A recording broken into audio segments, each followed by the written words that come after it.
A very good evening, all of you. This is Dr. Sandeep Tata, Chief Executive Editor, Just Agriculture. I welcome you all to the seventh day of our Agritech 2050, a next-gen training program for agripreneurship and innovative horizon. I hope all the participants are getting enough knowledge from the sessions of this training program, which is jointly organized by Just Agriculture and also Sri Konda Lakshman Telangana State Horticulture University. So as we are in weekend, today we have three fantastic sessions by famous and distinguished personalities of the agri sector. So first of all, let me take the opportunity to introduce our speaker of the hour. He is none other than Dr. Sharonan Raj sir, Director Agricultural Extension at the National Institute of Agriculture Extension Management, MANAGE, which is an organization of the Ministry of Agriculture and Farmers Welfare, Government of India, located at Hyderabad, India. Let me introduce our guest speaker briefly. He is also a CEO of the Center of Excellence in Agribusiness Incubation as a knowledge partner for implementing assistance of the Rashtriya Krishi Vikas Yojana, remunerative approaches for agriculture and allied sector rejuvenation scheme of DAC and FW, Ministry of Agriculture and Farmers Welfare, Government of India. Dr. Saravanan sir earlier worked as head in charge, School of Social Sciences and senior faculty of Agriculture Extension at Central Agricultural University, CAU Impal, and Barapani, Meghalaya, India. He was handling prime responsibilities of BSc Agriculture, Horti, Forestry, MSc Agriculture, PhD in Agriculture Extension, teaching and research in agricultural extension discipline, and also coordinated the field of extension educational activities among the marginal and small landholding tribal farmers of Northeast India for almost 1.5 decades. Sir has specialization in the areas of ICT for agricultural extension, social media, extension reforms, privatization, institutional pluralism and innovation, agripreneurship, agri-startups, and related policy issues.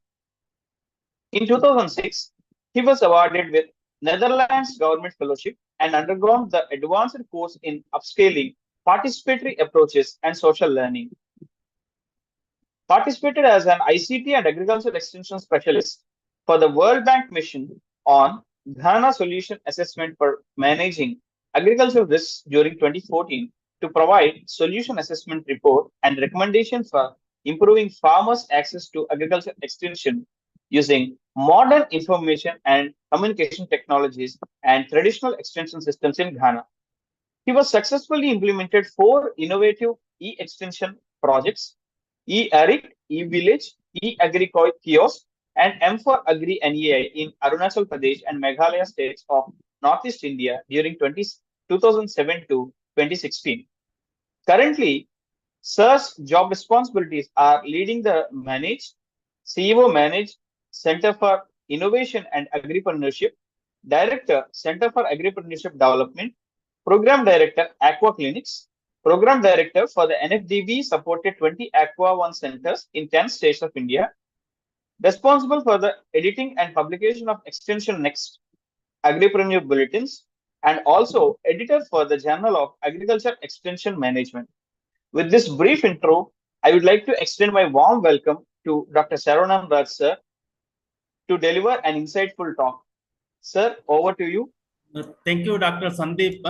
Thank you for not brief, detailed introduction, and thank you very much for your generous introduction. But I am joined with my colleague. There is Mr. Amit is there. We together we work in the Managed Center for Innovation and Agripreneurship. Mr. Amit Kale is there. He is agriculture graduate basically, and also he is the MBA, and he is having considerable number of year of the experience in the incubation ecosystem. Because today we are talking about next generation entrepreneurship and agri startups. Mr. Amit Kale working in Maharashtra in the incubation center, and also in Manage he is working as a manager for incubation center, Manage Center for Innovation and Agripreneurship.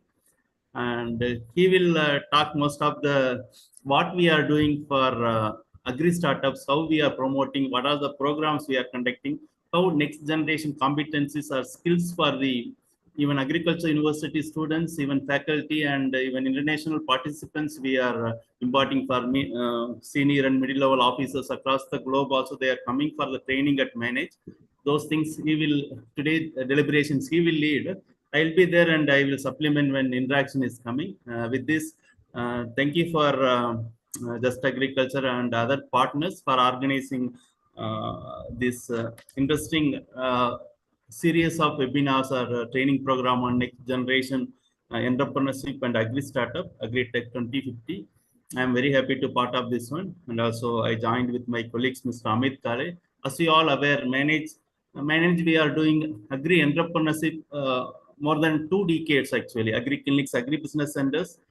We are doing since 2002, and later on we were imparting techno manager skills for the large number of agriculture graduates through our one of the flagship program, agribusiness management, PG diploma in agribusiness management. Last 27 years, we are conducting this regular educational program to create or to uh, to put the competence of agriculture graduates to work in the agribusiness companies.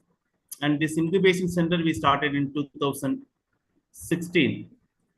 Since 2016, we are supporting large number of innovators, those who are working in the agriculture sector, and those innovations how we can take to farming communities. We are working on it. We conduct large number of programs, and we also knowledge partner for the Ministry of Agriculture and Farmers Welfare in implementing RKV Raptar program. There is a component of agri entrepreneurship and innovation. Here, Manage alone, we incubate nearly 425 agri startups, and across the country, large number of startups are with us.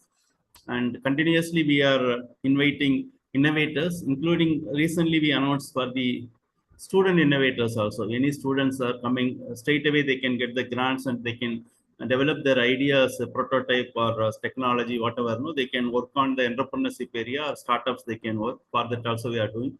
And those recent announcement also, my colleague Mr. Amit will explain, and also he will show in the websites where they can go and where how they can apply, what type of innovators are coming, what we are looking for, how we mentor also. With this, I request Amit to take forward, and what are the activities we are doing, he will take forward. I'll be here, and again I will join with interaction also. Yeah, Mr. Amit, please take it up. Yeah.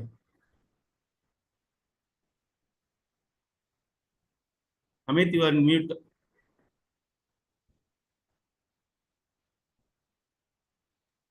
Amit, you Technical team, please unmute Shri Amit sir. Okay.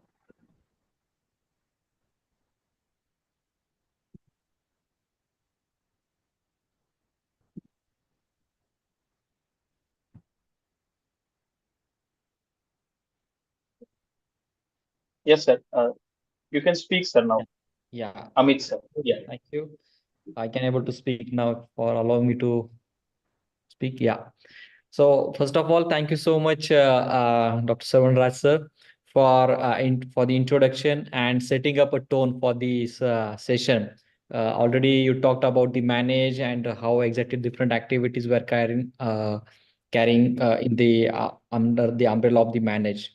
And thank you, Sandeep, and the entire Just team to allow us and giving us the opportunity to present the different activities of the manage. So I'm just going to quickly share my screen. I hope it is visible. Yes, sir, it is. Yeah. So as sir mentioned about the manage, since more than 3 decades, manage is working mainly for the agricultural extension activities and supporting to the agripreneurs. So under the manage umbrella, manage Center for the Innovation Agripreneurship is the center where I'm working as a marketing manager, and sir is only the heading this center as a CEO. So manage, although with the different schemes we are there, but under the special incubation center, which is under the scheme called RKBF Raptar. So under that, we have supported across the country, 21 states. We have the startups, and as sir mentioned, we have the trained mainly though after the screening round of two screening process, almost to 425 startups we have been trained under the manage. That means the startups are associated with us. And after this training of the 1 month or one, now it is reduced to 1 month, but earlier it is for the 2 months. So after the 2 months of training program, we have shortlisted and those funds are get to this startup, that is the 174. And if you consider the sanction amount, it is close to the 17 crores for this all these 40 startups, 174 startups. So as I think Sandeep mentioned during his presentation also, that the about the Archive Avatar scheme. So this is the full form of that scheme, that is the Rashtriya Krishi Vikas Yojana for remunerating the approaches for agriculture and allied sectors and region nations.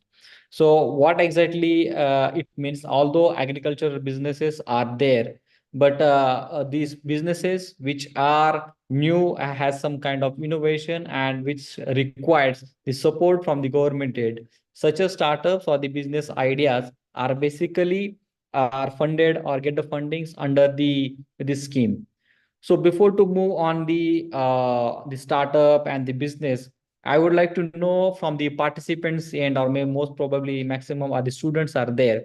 What is your the idea behind that? What is a common or the normal type of business and a startup? You can put your responses in the chat box. What is the difference between a normal type of a business and a startup? Can I get some responses in the chat box? Yeah, I think it is disabled for the participants, not an issue. So let Yes, me sir. do, sorry. Anyone No, wants sir, to? please continue. Yeah. So I think this chat box is disabled for the participants, not an issue. I'll quickly explain what exactly the difference between a startup and a normal kind of a business. So basically, the startup is a one kind of a legal entity or one kind of a business which is not more old than 10 years. So as per the definition of Startup India, so the startup should not have crossed the turnover of 100 crores as well, and it should have this some kind of innovation. Let me share one more screen to everyone so that you can get the more idea. I hope my browser is visible to everyone.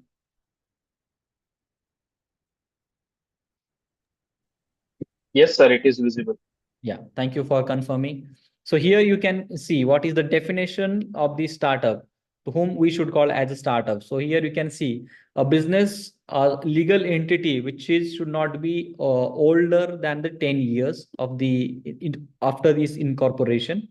And the most important part is the common type of the company. That is, what is the type of that company? It may be the registered partnership, it may be the private limited company, it may be the limited liability partnerships. Although there are the different types of companies are there, and it has their own advantages as well as different disadvantages as well. But we'll not go in that. If you want to know more about that, today only we have conducted a webinar on this, the legal types of the entities.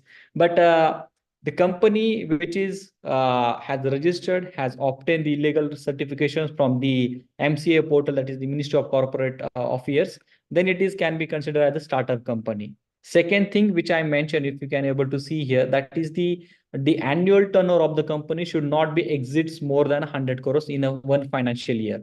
So if it is let's say after the inception, let's say after 2-3 years, just within a 3 years, the company after the fourth year is able to cross the turnover of 100 crores, then such company will be not be considered as a startup company. Second thing is that the originality, which is very important. Originality, what it means, whatever the directors or the stake of the companies are the persons are owning, they should have at least 51%, that is more than 50% of the stake in the company, and that person should be from India. So it consider as the Indian based company. Like in other cases, if you have the directors from the NRI from the outside the India, and he has more stake in the company, then this will be not considered under the Startup India's definition. So the point is, and the one more point very, very important, that is the innovative and some scalability has to be there. Like, let's say, although you know that Uber was there in the market, but still Ola comes. So where it is the innovation, it is just a replications of the whatever the business model is existing. But if you see the Indian continent, don't have that much of access earlier to the Uber platform. So what Ola thinks that as per the requirement of our country, they have come up with a replicable model, and they have customized it as per the requirements of the Indian customers. So innovation doesn't mean always there will be something which is very new or novel thing. It can be the business model as well. So there has to be some innovation. Now the point is coming to the original question, how it is different than the regular business. Let's say my dad or my any friend is doing the dairy farming, or maybe he is into the goat farming. It's one kind of business, but he does not have registered his company, or there is no any technology or nothing innovation is involved in this business. Then such a kind of business we cannot consider as a startup.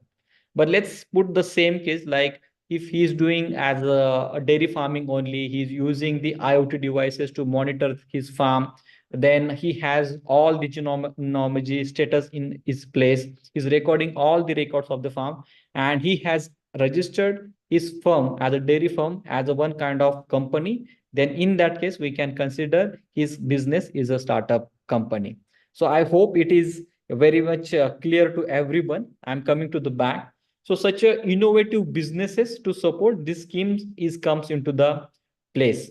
Now coming to the main information about this scheme, that is the where exactly it is located. Let's say a guy or the person who is sits in the, let's say in the part of the Bihar or maybe the Madhya Pradesh, and manages at Hyderabad. It doesn't mean that is not able to apply to the Hyderabad manage. No, it's not like that. He can apply across the India. So here you can see this is the network of the incubation centers, including managed the 29 incubation centers are working and supporting under this RKV Raptar scheme. And here you can see there are the 5 knowledge partners are there, out of which manage is one of the knowledge partner. So knowledge partner, what exactly they do? So basically from the administrative point of view and from the providing the support to the regional level, so manage is mainly operating and supporting mainly to the southern part of the India, like it includes the Telangana, Andhra Pradesh, Tamil Nadu, and the Kerala also. So here you can see a few incubation centers which are located in the southern part of the India, that is the IMR, which is also located in Hyderabad itself.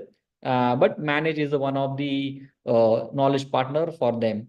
Then along with that, Angrao is their Acharya Enjiranga Agriculture University. So they have their own incubation center working under the university itself, but manage is helping them. Like that, only in Tamil Nadu Agriculture University is there, and Kerala Agriculture University also they have the incubation center. But these incubation centers are called as the regional agribusiness incubation centers, as they are located regionally. More or less, all the incubation centers provide the same kind of funding, same kind of support, but depends on their focus areas where they are helping to the startups. Let's say for what exactly it means. For example, my idea or my startup is into the millets. So it's ideally good that you should go with such an institute which is well known for that. Like IMR, millet based research, they have that specialty, they have that processing unit, they have network. So ideally it is advisable that even manage whatever startups comes, we usually refer to our regional business incubator, that is the IMR. But let's say if my idea is into the agriculture input service providers or advisory services, so it is ideally the startup should get incubated with the manage, because manage, if you know that the scheme called Agri Clinic and Agri Business Center, ACABC. So through that network, we have very good connect across the India. And if a startup feels that they need some kind of help to connect with these agri input dealers, so manage could be the right partner as an incubation partner for their startup. So it depends on the total of the startup's interest and their focus areas. One more we'll take one more example. Let's say my idea is into the animal husbandry sector. So ideally, there are 2 institutes are working for the animal husbandry sector under the RKV Raptar program. One is you can able to see, that is the Indian Veterinary Research Institutes, IVRI Bareilly. And one more is there, that is in Karnataka, that is the NAVIC, National Institute for Veterinary Epidemic Diseases and Informatics. So if my idea is related to the animal husbandry sector, ideally I should go with this institution because I'll get more support in my focus areas or my idea is into. Although whatever my idea is, are going to be get the same funds, same support. But this is, I'm just giving the information for the participants that if you are thinking that your idea is aligned in a specific focus domain sector, you can definitely look into that. Sharing the snap of the entire the incubation centers across the India. So here, all the list of the incubators I have just shared for the information. If required, I'll share this PPT with the Sandeep also, so that you can circulate with the among the participants. Moving forward, which are the areas managed is supporting to different agriculture startups. So across all the agriculture areas, including the agriculture inputs till the post-harvest, farm services, advisories, all the sectors, we have close to 425 incubated startups with the manage. So as I mentioned, that Manage is such a institute where we have our own key strengths that already informed that we have close to 300 plus mentors whom we have invited every Saturday. If you see that, I'm going to discuss little further, but we have a good network of the mentors. Then we have connected with the different agripreneurs across the country, and we have connected with the different ministry level institutions as well. Wherever our startups feels that they need support in kind of getting the support in their business ideas, Manage always help them to connect with them. I'll be sharing few examples also with while I'm going to discuss about our startup story, how in a way that Manage is connected the startups. But my point is, in across the, if your idea is related to the agriculture, I just last a few days back I got message from one of the startups, sir, my idea is into the AI and IoT base. Can I get incubation support in the Manage? I said yes, but if it is technology based, your idea should solve the problem of the agriculture. Then you can get connected with us definitely for obtaining this support from the managing. So if your idea, whatever the focus areas, if related with agriculture, you can come and apply to the Manage. And we have also opened the applications for the cohort 11. So that very interesting announcement for you all. So if you are looking to get the funds and the other support from the Manage, so there are three different programs has been launched just a day, this day before yesterday, and which is also live on our website. I'm going to share that website also, so that there you will get all the entire information. But before that, let me clear what are the programs for the startup point of view, for the funding point of view, we are offering. So I'll be talking a little after this, covering these two programs, because mainly I can see my participants are the students. So I'll take more time on this. But there are usually, since from the last 5 years, we are offering these two programs, not we, but across the all the country, all the incubators. First one is the pre-seed stage funding. That is, we called it as Agripreneurship Orientation Program. That is the EOP. And another program is the seed stage level startup, that is the Startup Agribusiness Incubation Program, ACIP. So EOP, this is the program is mainly made for the starters which are at ideation stage or which are very early stage. It means that you have only idea in your mind, and you need a support, mentoring support, guidance to execute that idea into the reality. Or maybe you have a small type of POC and you have to make it into the MVP level, that is the minimum viable product. And for that, you need the incubation support. So such a startups can apply for this EOP program. There they will get the 5 lakh rupees as a fund. And the very best part of from this year financial onwards is that you will get 5 lakh rupees once in a first installment. Like earlier, it is into the two installment, that is 3 lakhs and 2 lakhs. But now whoever is going to apply from the cohort 11, cohort 10 onwards, actually, they will get the 5 lakh rupees in a one single installment, so that you can fully work on your idea and your prototype. Along with that, you will get the 1 month free of cost training program from the Manage end. That may be in a hybrid mode. Some sessions we conduct online, and some days we invite all the selected startups at the Manage and we'll train them. So 1 month training, and plus, of course, there is some stipend also will be provided for the OP selected startup. In a same, all the offerings are given to the ACIP stage level startup, which is we call as seed stage startup. So what exactly it means? You already have product in your mind, but you need a funding for the scaling purpose. You want to enter into the different states. You want to expand your operations, maybe from one state to another state. You need to expand your maybe the business, or you need funds for the increasing your operations. So such a, at least your product is commercially launched, you have some farmers, you have some customers, means some kind of traction is there. Then such a startups are suggested to apply for this program, that is the ACIP program. And under this program, we means the government funds close to 25 lakh rupees as a grant manage. You'll be taking care of the monitoring and the due diligence part for the startups. And the same, you will get the 1 month of training here, like EOPC starters. Coming to the very important program, that is the student oriented program SOP, mainly made for the students. And I think maximum participants are the students are here, so they can take this benefit. And a very important point, I think we are communicating at a right time and pitching right time about this program, because from this financial only this program is started by the ministry. So for the one financial year, up to the 4 students, each students will get the 4 lakh rupees to work on their idea. And of course, training, support, everything will be the remain same.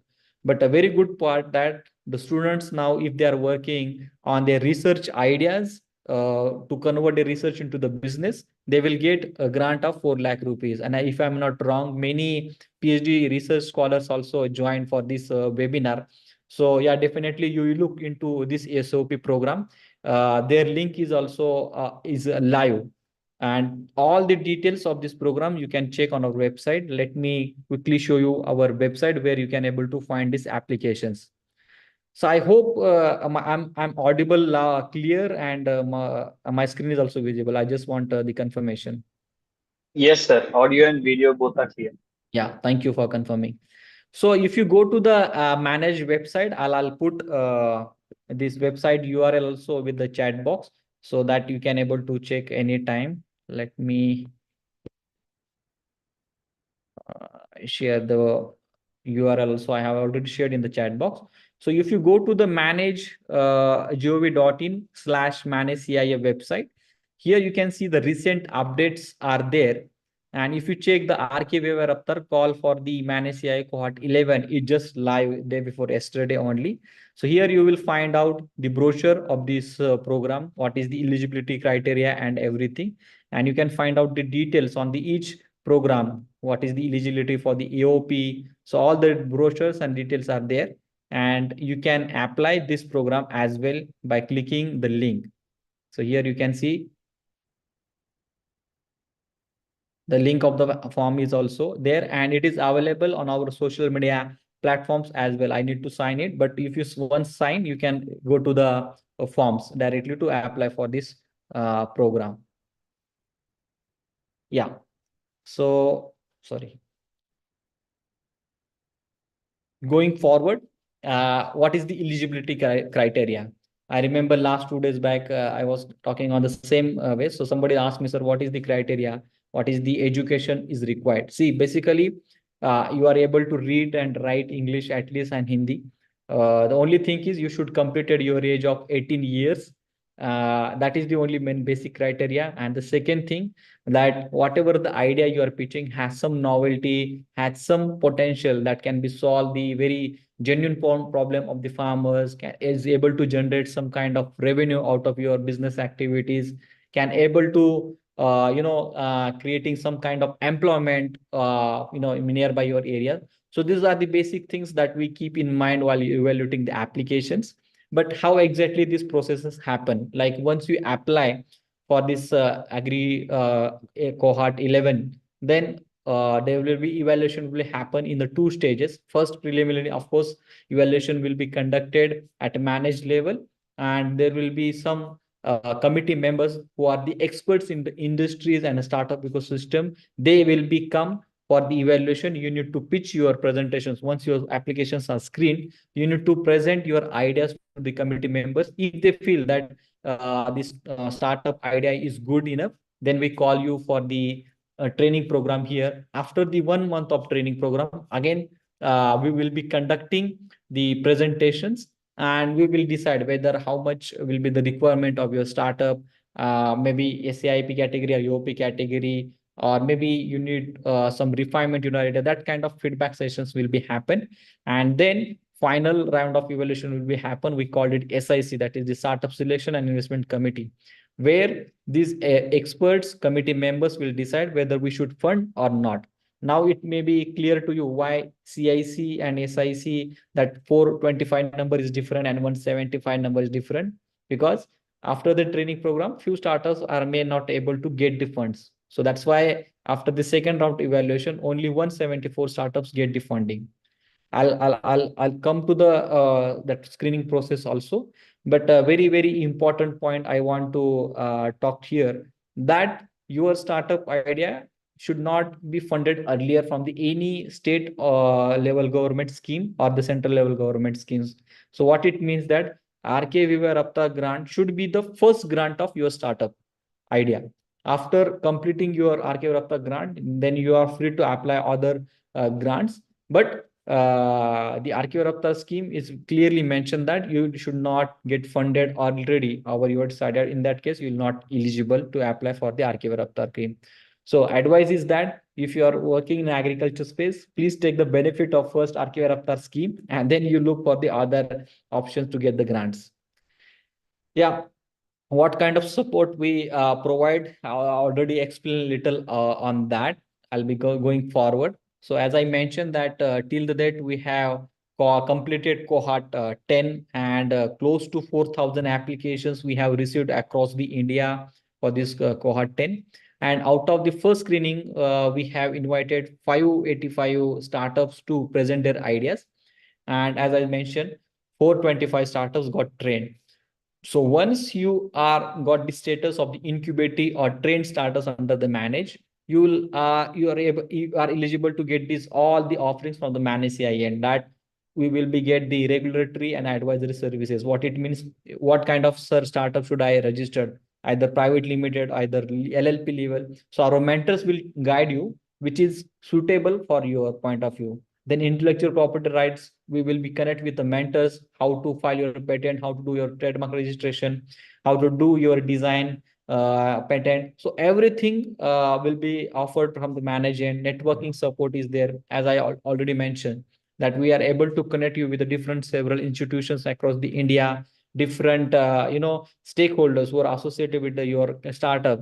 We will really happy to connect and provide the networking opportunities.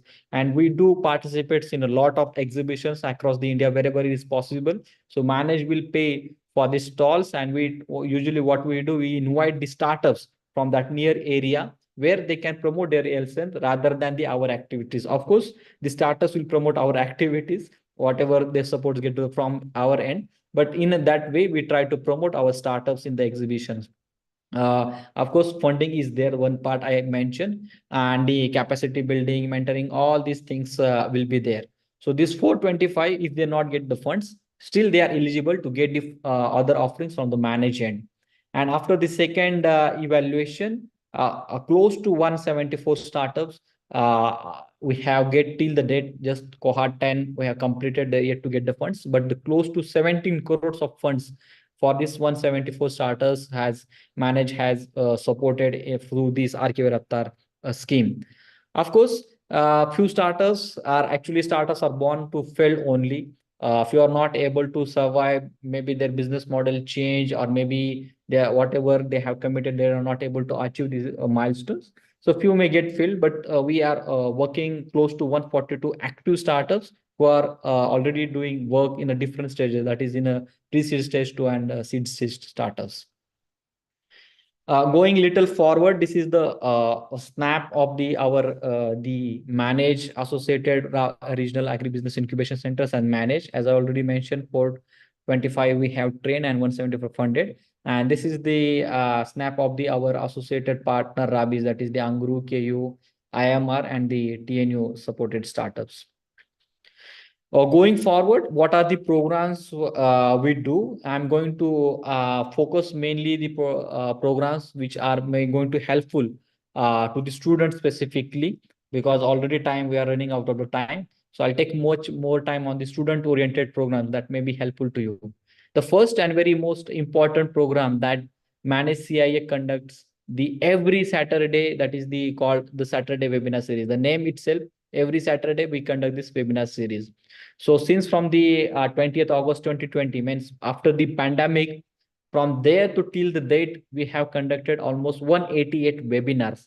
And this is the open learning platform for the everyone. Like today evening, we are conducting this webinar to make the awareness about the Managed CIA and RK Raftar scheme. Similar way, we are conducting webinars every Saturday from 11 to 12 o'clock. What you have to do, you have to just simply register for this webinar. You will get the registration link to your on your mail ID. Also, you can follow our social media pages where you will get this link how you can join this webinar. But I would recommend that you do registration for this webinar, because whatever the mentors are coming for this webinar and their presentations, everything, contact details, we are sharing with the registered participants only. So it is suggested everyone to register partner this webinar, and also you can watch the live webinar. If possible, now you will be asking the question that why, sir, till the date 188 webinars are happen, we are not aware. So don't worry about that. I'll just quickly show you that where you can watch all this webinar which you maybe missed earlier. So here you can see from October 10, 2020 till the current date. If you go to the bottom of this webinar tab, like here you can see Manage CIA and webinar, a separate tab is there. So till the date, whatever the webinars are happen, all their recording sessions are available there. Like you can see today is the 11th of May. Their recordings are available on our YouTube channel. And there you can watch all the webinars which are conducted. Yes. So I hope it is helpful to you, and where you can do the registration for the webinar. On the same, again, you need to come to the recent updates, and here you can see Manage CIA webinar series. I quickly just open this. So here you can see whatever the topics which are planned are till the 3rd of August. So you can simply just click which webinars you want to watch, and you can do the registration. So there is no as such fees or anything you need to pay. It's a open learning platform where you can gain more about the startup ecosystem and the different aspects we were covering. Like today we are talking about the legal aspects of the companies, like how you can register your company, what are the compliances you need to do, what is the intellectual property rights, what are the different schemes of the startups, what is precision farming. So a lot of topics we have covered. So don't miss to attend our webinar series, especially for the students and the budding entrepreneurs. Going forward, two more programs we usually conduct. Just recently, we have completed the pre-incubation batch and digital marketing batch for the 6th. Maybe we are going to open these applications very soon. So where you can able to learn about more about the startup. Like everyone is new in this ecosystem or new into the business, and they want to know how we can start our business. So this pre-incubation program, which is the paid program, because we have keep it very focus and for the serious participants only, like unlike that the Saturday webinar. So where you can learn in simple words ABCD of the startup ecosystem, like how I can register my company, what is the business canvas model, how I can target to the business different market segments, how I can keep my pricing strategy, how I can make my business pitch deck, like the focusing different parts we are covering in this pre-incubation program, which we conduct online, that to evening time, like this time only 3 to 5 in between this time, and online. Most important part, that is the online training program for 15 days. And the best part of this training program is that, let's say I feel that I need more help in my business canvas model. So after the end of this program, you can do the one-on-one sessions with the mentors, where you can ask your queries and you can get the solutions, personal advice from the mentor. So this is the best part of the pre-incubation program. Don't forget, if you want to attend this program, our details are there. watch our continuously social media pages and the website where you can find out their applications will be open. Digital marketing, I'm not going to much more going to talk about it, because although you know that along with the physical business, you need to have a strong presence online as well. And how you effectively can do the digital marketing of your startup. For that, this digital program is there. Coming very exciting program, especially for the student, that is the Manage Agri Eureka. So Manage Agri Eureka 2024 edition is open for you all. Let me show you quickly the if possible, you can able to see, I don't know, I need to log in. But here you can see the Manage Agri Eureka 2024 applications are live. What is this Manage Agri Eureka? It's a one kind of a business competition mainly made for the students, where students, especially, they apply for this incubation, sorry, for this Agri Eureka competition. They will pitch their ideas, and if their ideas are good, they will get the recognition from the manager for the best top 3 ideas. And let's say more than three best ideas are there, they will get chance to get incubated with managed through RK program. So their details also are available on our website. If you go again to the same site, here you can see our all the brochure is available for your information, how to apply, what is the guidelines, which are the areas. So this brochure is available for you.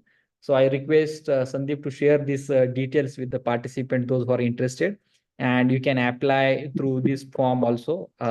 And again, I need to log in, but I'm not logged in. So all the details, the banner, guidelines, brochure, everything is available to you to get the more ideas about the Agri-Eureka.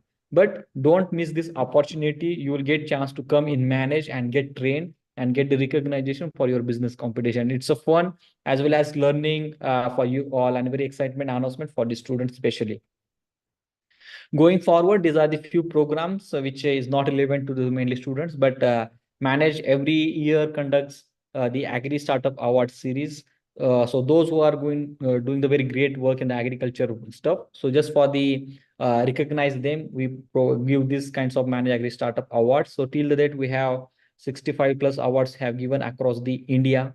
Along with that, we do a lot of training programs, capacity building programs, not only for the students, but as Sarvanan sir mentioned earlier, that we do faculty training programs and as well as international programs. I'm going to talk a little more about in my further slides. So this is the new facility in the managed campus, and you can see this Krishi Chanakya, where actually our team and incubation center is actually sits, and they're operating from here.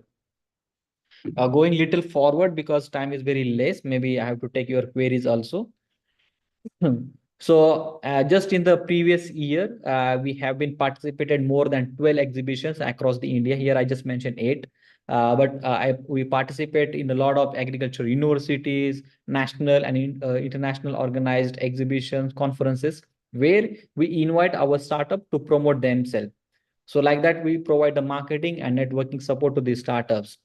Going little ahead, that is the very important program called Agri Startup Stakeholder Connect.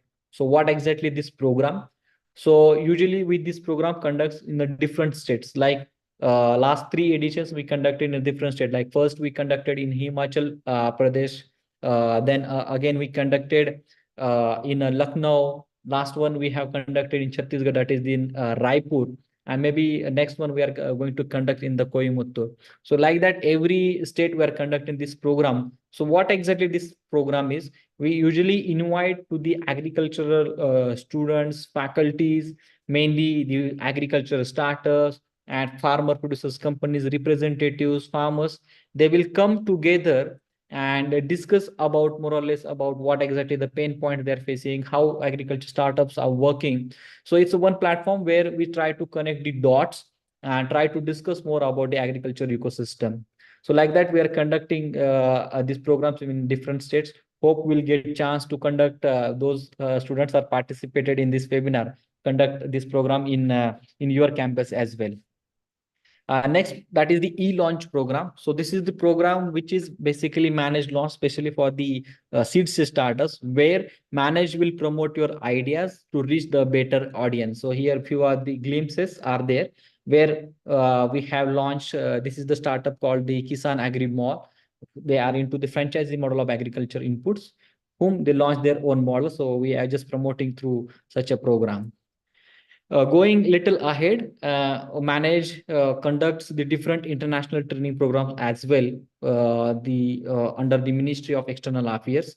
So previous year, our incubation center has conducted two programs that is on the different aspect, that is the agricultural startups and agri value chain, then the role of incubation centers. And just recently, on 2nd of May, we completed one more training program for this financial year, that is the especially for the North Sumatra government officials, mainly focusing on the agricultural value chain. And for this year also, close to 8 programs we are going to complete in this financial year, and Manage CIA will be completing 2 more programs after this North Sumatra agricultural training program. Going forward, as I mentioned, we are conducting training programs not only for the government officials, but along with the agriculture university faculty members, government officials, to know more about how exactly startups, agricultural ecosystem is working.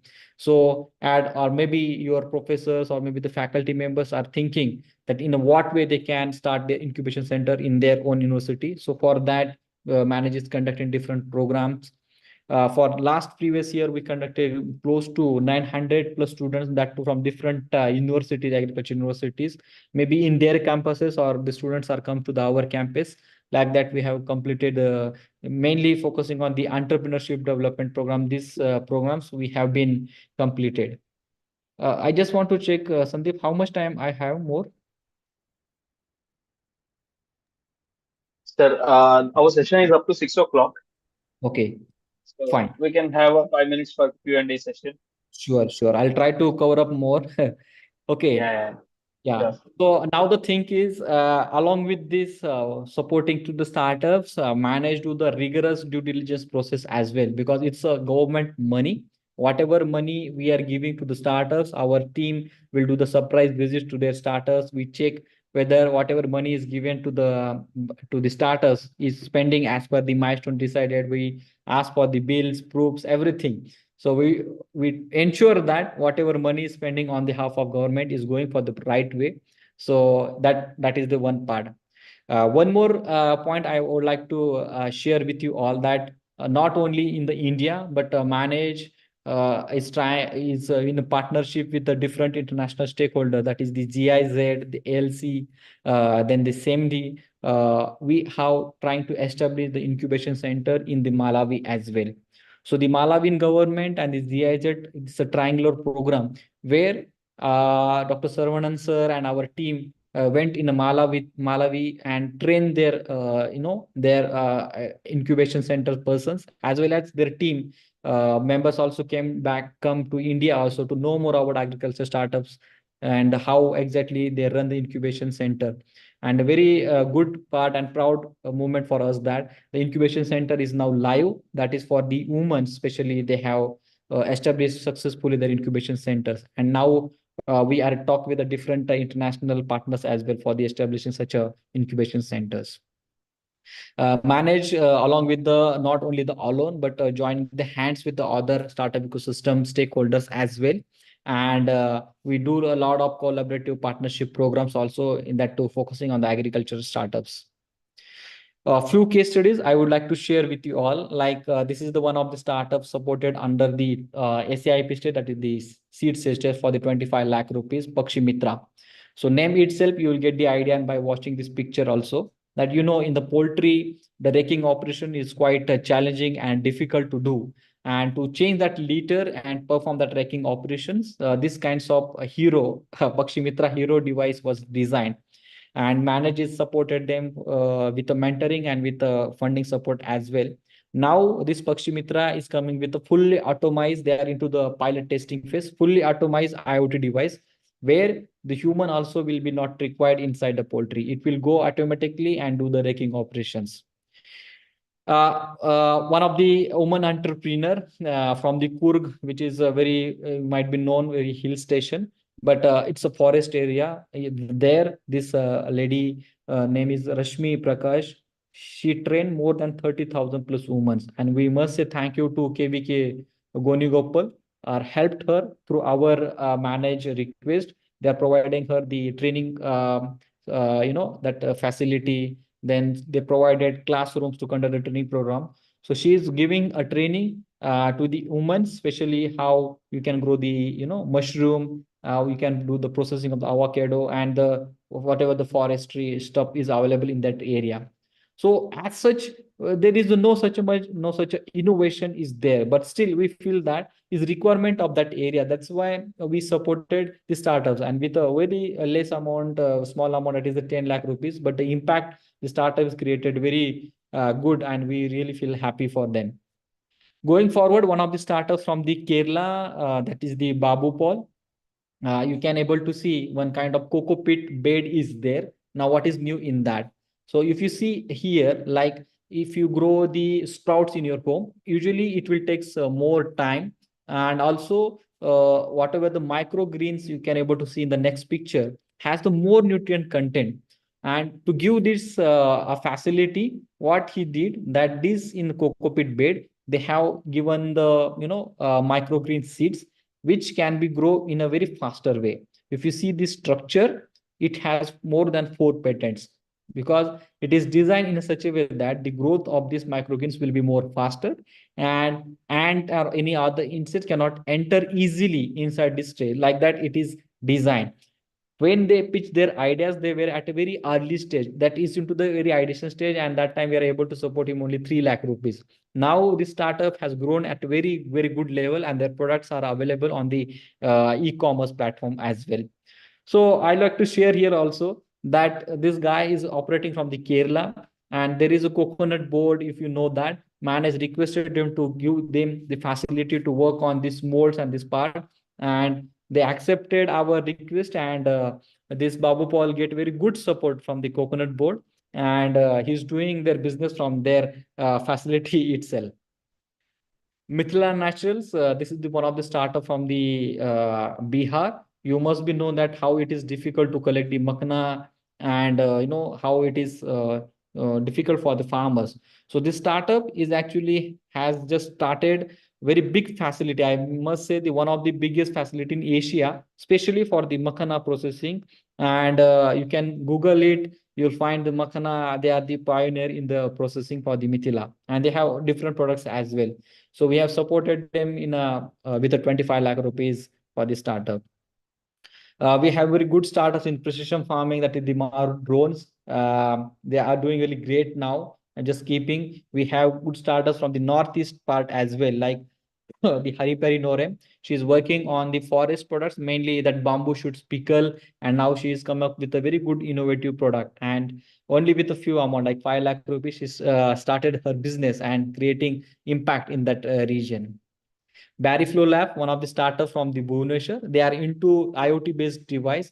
They are into aquaponics, like you can able to monitor the quality of the water through this device, and you can take the decision accordingly the quality of the water. Like you can check what is the level of the pH into the water, what are the ammonium, nitrate. Accordingly, you can take the call to replace the water.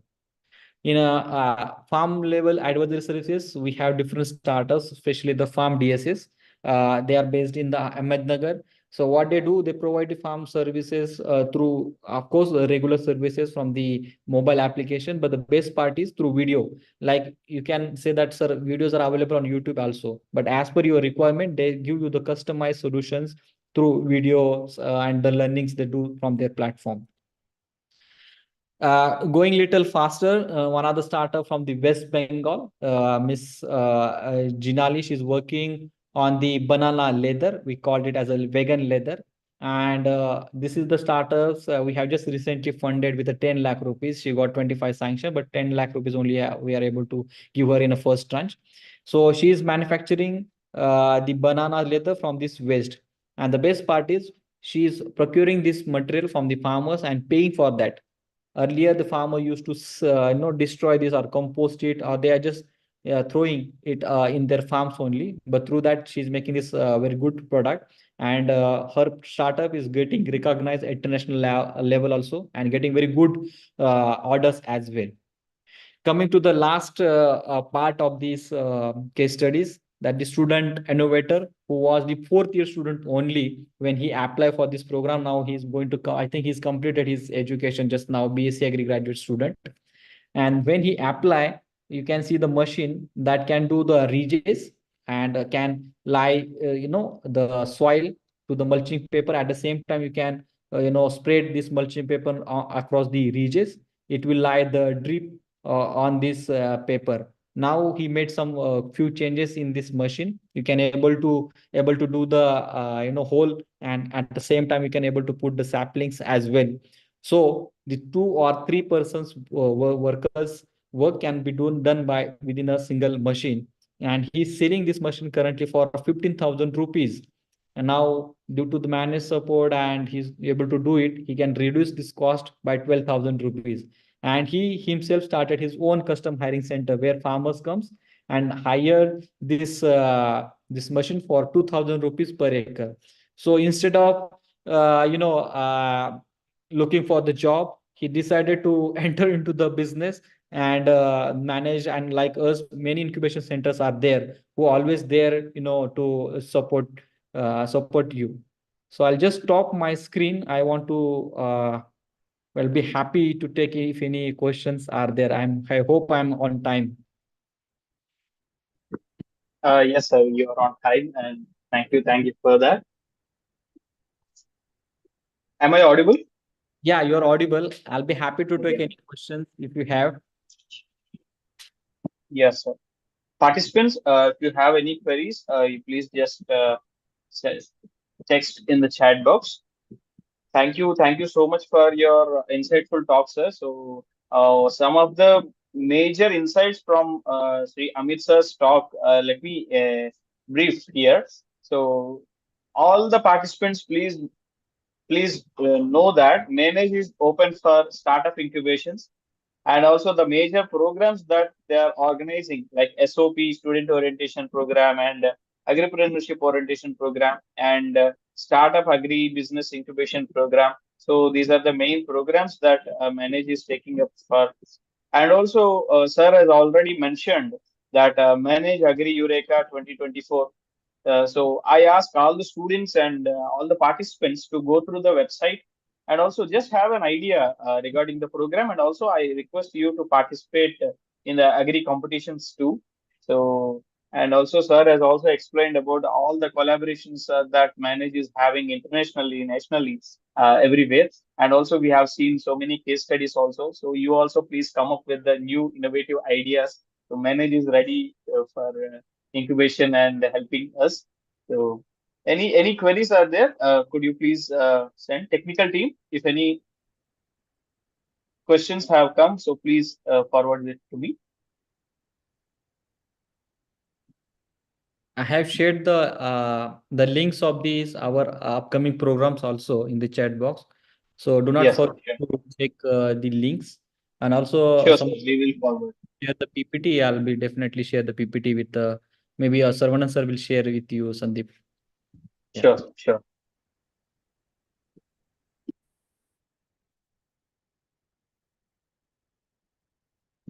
I think Anyone would like to respond? I think no one is having yeah. some queries or something. Maybe later on they would Fine. go through the website and they would like to. Yeah, sir is there. Sarvanan sir, you want to add something, sir? Yeah, sir, Nothing, please. Amit. Thank you, Amit. It's over. No problem. Yeah. Thank you, Okay, Sandeep, sir. and thank you, Amit, for this. Nice. Thank you, Yeah. sir. Thank you so much. Again, And thank you, Sri organizer. Amit sir. Yeah, Amit sir has given quite insightful talk. So all the details that are regarding like managed CIA, incubation centers, everything he has given us. We have got a clear-cut idea regarding all the agripreneurship and startup programs that Manage is taking up, and all the supporting programs that Manage is extending. So thank you so much for giving all the details, sir. We are really grateful on behalf of Just Agriculture. I extend my thanks to you, Amit sir, and also Dr. Sharavanan sir. Thank you both of you for giving all these details. Thank you so much. And over to the next host, Preeti.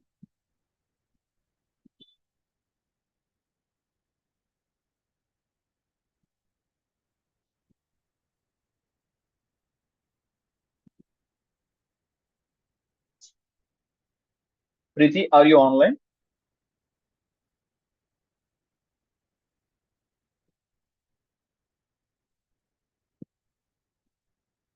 Yeah, sorry, sir. Actually, I wasn't co-host, so I was unable to unmute myself. Am I audible and Okay. visible, sir? Yeah, you are audible and visible. Please take over. Yes. Yes, sir. Thank you so much, sir. Thank Good you. evening, ma'am. Ma'am, am I audible? Good evening, ma'am. Yeah. Good evening, Preeti. Good evening. Yes, ma'am. Ma'am, before we invite you for the talk, I will just give a brief introduction, ma'am. So, dear participants, as we move from the session number 1 to 2, we have with us a wonderful personality and a woman, an empowered woman. We have Professor Dr. Simarjit Kaur, ma'am. So, ma'am is a visionary academic leader, researcher, and administrator, currently positioned at the Director of Internal Quality Assurance Cell, IQAC, and Dean Students Welfare, Head of Department Life Sciences at Rayat Bahara University, Mohali.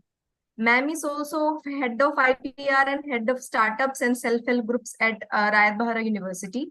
Earlier, ma'am was a former director of operations and academics at Rayat Bahara University with a teaching and research experience of 21 years.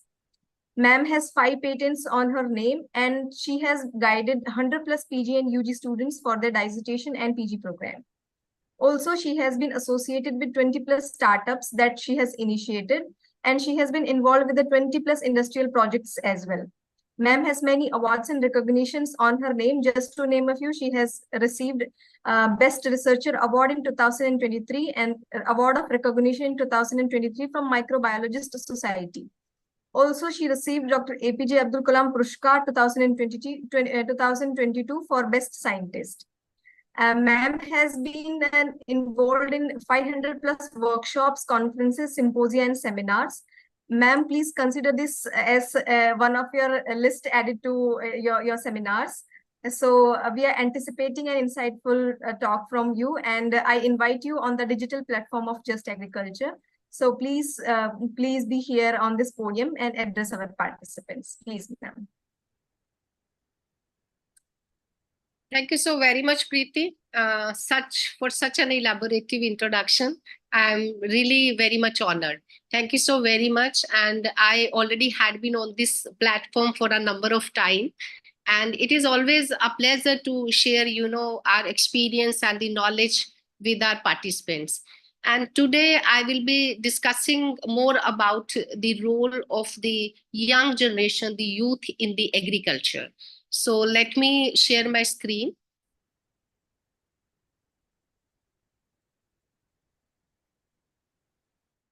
Can you see it?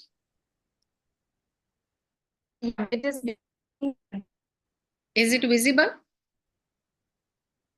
It is visible, but it has not started yet, ma'am. It's just showing you have started sharing your screen.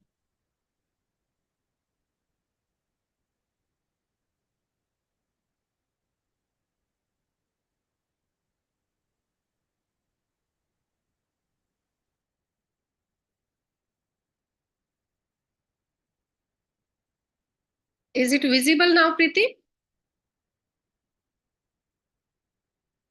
Can anybody else confirm it? Yes, madam. It's visible. You can go ahead. Yeah. Okay. Thank you so very much. Thank you for the confirmation. Preeti, I think you need to check your internet connection. Yeah, ma'am. I checked and it was low, ma'am. So now it's visible, ma'am. Okay.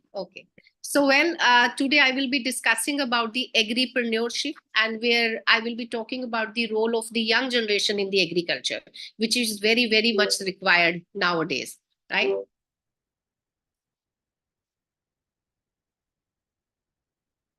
So, dear participants, when we talk about any kind of entrepreneurship, we are more focused about starting any kind of business. But when we say agripreneurship, that means that business specifically in the area of the agriculture sector. So it is an individual who starts, organizes, or the manages the business venture specifically with reference to the agriculture sector. And broadly, if I say about the agripreneurship, that means it is just a value addition to the resources, typically engaging the rural human resources. So that is the actually entrepreneurship. What I say, where we involve the rural generation, the rural human resources, that is the agripreneurship, right?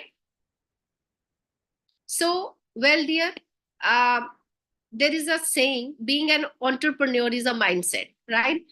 But you have to see things as an opportunities all the time, right? Only then you could be a successful entrepreneur. I always say it's very easy to start a business, but it takes a lot of nerve to build a business. It takes a vision, it takes a mission, it takes a proper strategy, it takes marketing, branding. You need to be equipped with all the kind of the skills if you want to be a successful entrepreneur. And if we want to be successful agripreneur, definitely we have to inculcate all these kind of the characteristics or the skills in ourselves, right? Only then we can succeed in any kind of the area, in any kind of the business. So yes, if you want to be a successful entrepreneur, you need to think broadly, right? You need to carry some kind of vision, you need to carry some kind of mission. Now, well, the question arises, why there is a need to involve our young generation into the agriculture? See, we always say youth are the building block of the nation. And when we talk about the India is the highest populated country in the world now, right? And the 70% of the Indian population that is below the age of the 35 years, right? So that means we are also the youngest nation in the world. So when we talk about the youth, we are having the youth. The stronger the youth are, the more developed the nation is. It is just we need to channelize their energy in the right direction. Fine. So the energy, the zeal, the enthusiasm, the brightness of the minds of the youth, they act as a torch bearer for our nation. But on the contrary, as a country, if we don't explore the potential of the youth, we will lag behind in each and every sector of the life, right? Whether we talk about the economic development of the country, still we are a developing nation, right? We are a progressive nation. But if we really want to compete with the developed nation, we have to put our faith and confidence in our young generation, right? So, well, I have already explained we are the youngest nation. And why young people are required? Because they are having a lot of energy, and at the same time, they are very much receptive to the ideas, to the new techniques. They are a quick learner, right? So they put their energy in everything, whatever they do. And they are having a tendency to learn and grasp the new technologies. So that's why we need to involve our youth into the agriculture if we really want to uplift the status of the agriculture in India. And most importantly, all the basic necessity of the rural families, they are being fulfilled from the land and the land-based activities only, right? Even to meet the nutritional demands of the family, not only about the food crops, if we say the fruits, the vegetables, they all have to be produced, right? And when we say this agriculture, that means at each and every stage of the from your production to the marketing, the youth is required because they are having a lot of energy. So they need to be actively involved.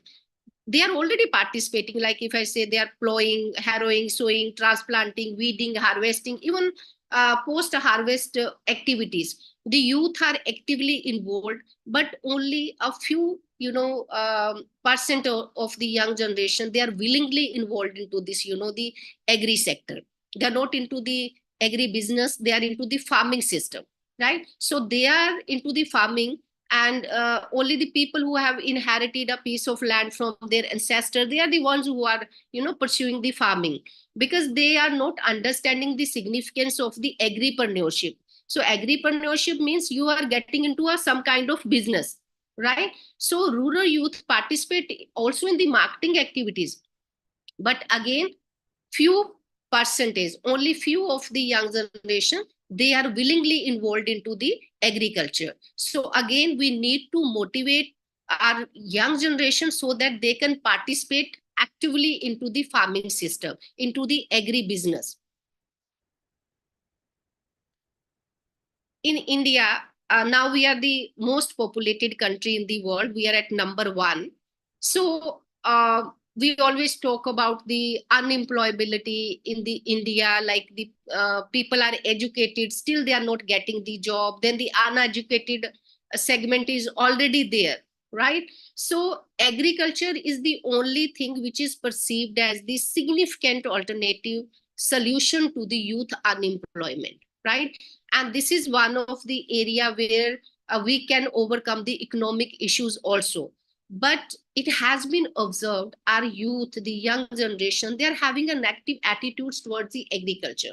So number of factors they are responsible for this, that we will be discussing the kind of the key challenges the the farmers or the youth they have been facing, why they are not very much interested in joining the agriculture, because they don't view this agriculture field as an attractive area to work. Our young generation, they are more interested in getting the white collar job. So that's why they are opting out of this agriculture, right?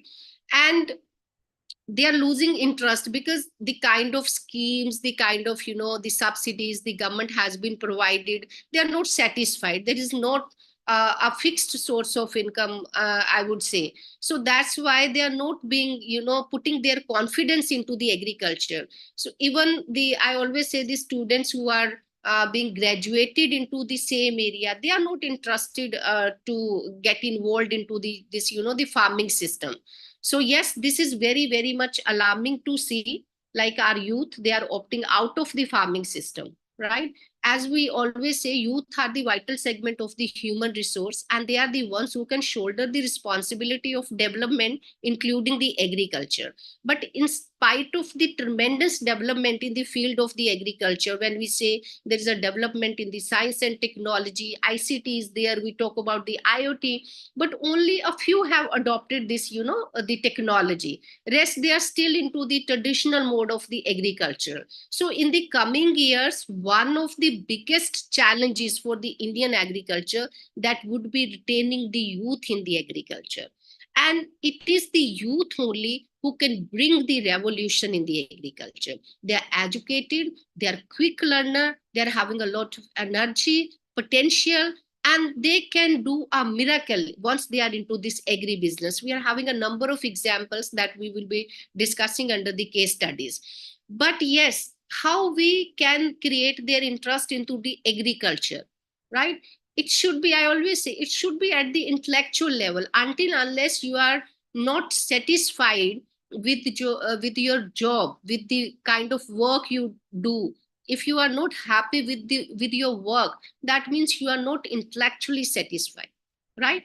It should be intellectually satisfied, and at the same time it should be economically rewarding for the youth, right? So satisfaction and the the finance, both things are very much important if we really want to involve our youth into the agriculture. They should enjoy whatever they do, and at the same time there should be a fixed source of income. Only then they would be able to build up their confidence in the agri business. Now reviving this Indian agriculture, we always say, like, there is going to be a time when there might not be a next generation of the farmers left in the country. Khuda na khasta kabhi aisa ho. But yes, if we look at the current scenario, this is going to happen very soon, because according to a study, every day more than 2,000 farmers, they give up farming because they are losing interest in it. The young among the farming communities, they are hardly interested in the agriculture, right? as I said earlier, even a majority of the students who are graduating from the agriculture universities, they are switching over to the other professions. So this is where when we say this is the great Indian agro brain drain, and we need to stop this Indian agro brain drain, but it is already there. And why it has been happening? Because they don't see any career, any future in the agriculture, though it is there, but maybe there is a lack of awareness, maybe there is a lack of confidence.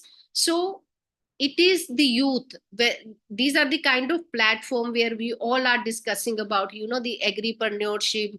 We are discussing about the startups, we are giving the ideas, we are sharing the knowledge, how you can start a business, what kind of, you know, the mindset or the skill set you require to establish a very, you know, the successful business. But still there is a lot which at the individual level the youth need to do, right? So what are the key challenges our youth has been facing nowadays? This is just the simple, I have put up one, you know, just to give an, you know, the bleak idea to our participants. So you can see, like, since 2021-22, if I talk about the financial year 22-23, you see the production of the wheat, chana and mustard is given over there. These all are the Rabi crops. So you see there is not that much of the progressive increase in the production. Very, you know, only 4.73% increase is there.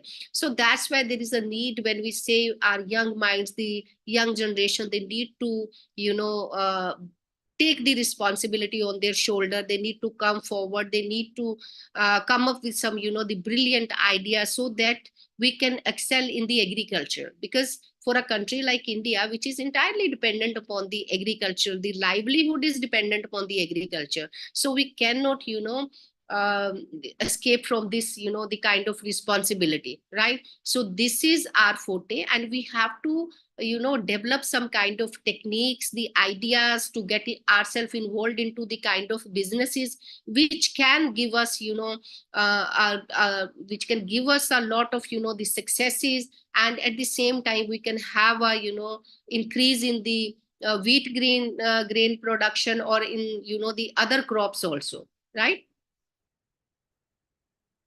Okay, so this is the first challenge, I always say, where the people, they don't have access to the information and to the education, right? And in the developing countries, specifically if I talk about the India, the access to the information and the education, that is often worse in the rural area rather than in the urban area. They are already, you know, the well equipped, and they are having all the facilities. But yes, this has been happening in the rural area, and this has been observable as early as from the primary school, we see. And the children, you know, they don't have the sufficient resources. When we talk about the physical infrastructure of the rural schools, that is really in a very, you know, the bad shape. And the classroom materials, they are sometimes they are lacking, there's a lack of the facilities. And most of the time these schools, they are far away from the rural communities, so making the access much more difficult, specifically again for the rural children.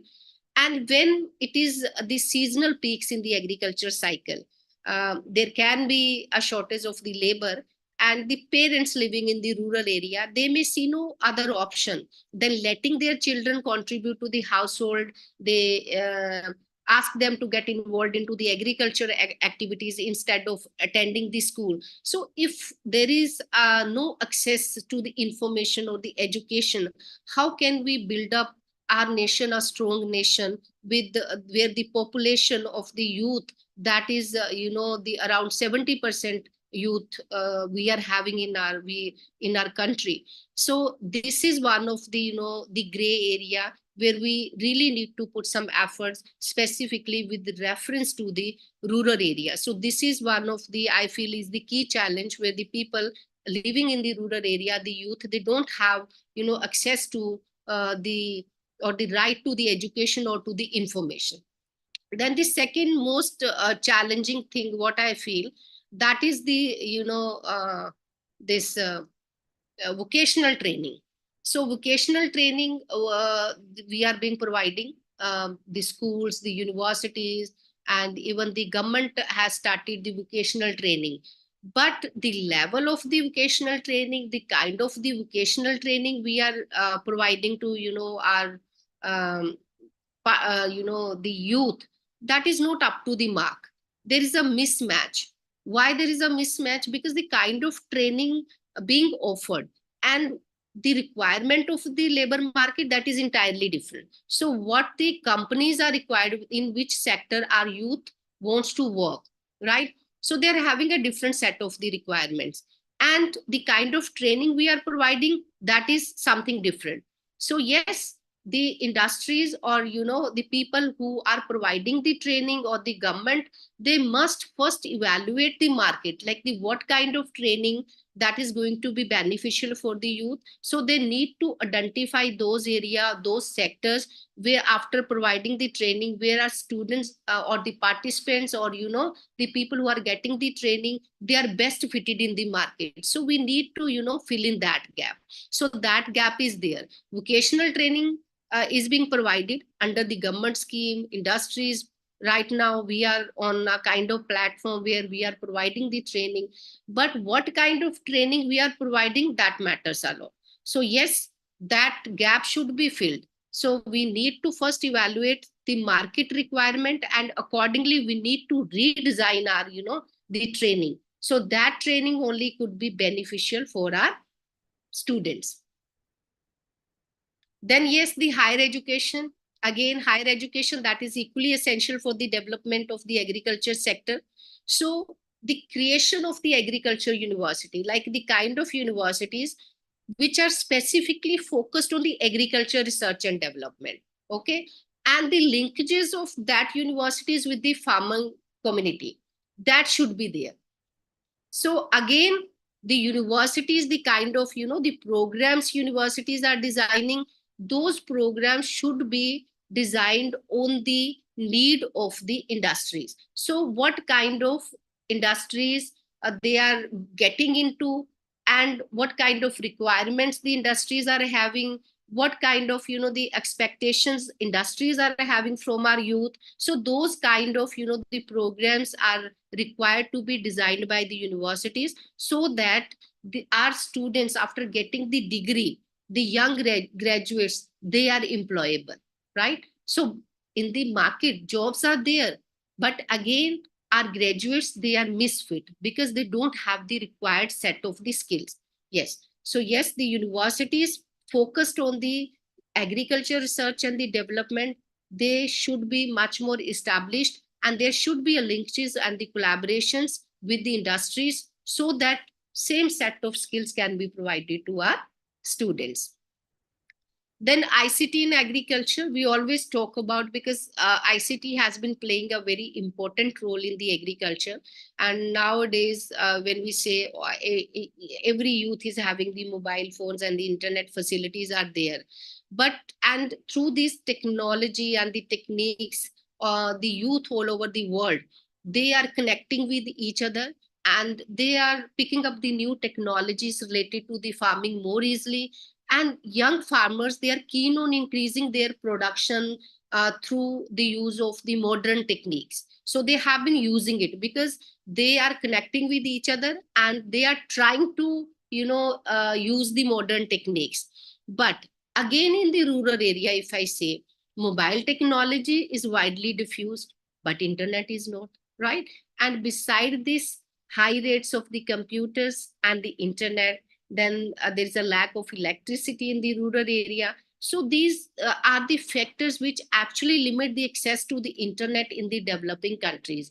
And India has been facing the same issues, right? Though internet is there, but again, when we talk about the ICT, when we talk about, implementing the technology into the rural area, and in the remote area, the internet speed is very, very low. And in some area, internet is not there. So those are the issues. Like, we are having the technology, we are having the techniques, we are having the youth. Everything is there. But yes, the limiting factors are also there. So this is also one of the key challenges, despite being, when we say we are being very, we are advancing more and more every day in the technology, but still technology is also a limiting factor in the developing countries, right? Now, let's find some solution. If we can see it as an, the option where we can see these are the concrete solutions. So let's begin with this quote. It is important for the young entrepreneurs to be adequately self-aware to know what they don't know, right? So no one is perfect. And before the beginning of any kind of startup or business, definitely you need to be self-aware, and you need to do a complete, the groundwork before the beginning of any kind of, the entrepreneur or any kind of the business. So how we can, find a solution for these kind of problems where our youth, they are not getting involved into this agri-business. See, first is this, we need to stop this agro brain drain, right? So 80 to 90% of the students, you can see I have highlighted. So 80 to 90% of the students studying agriculture, they belong to the farming community. Now you see, 90% of the students, they belong to the farming community, and they are pursuing their, the graduation in the agriculture. But once they are graduate, they prefer to choose a different career. Why? Again, there is a lack of confidence. There is a lack of confidence opting agriculture as a career option.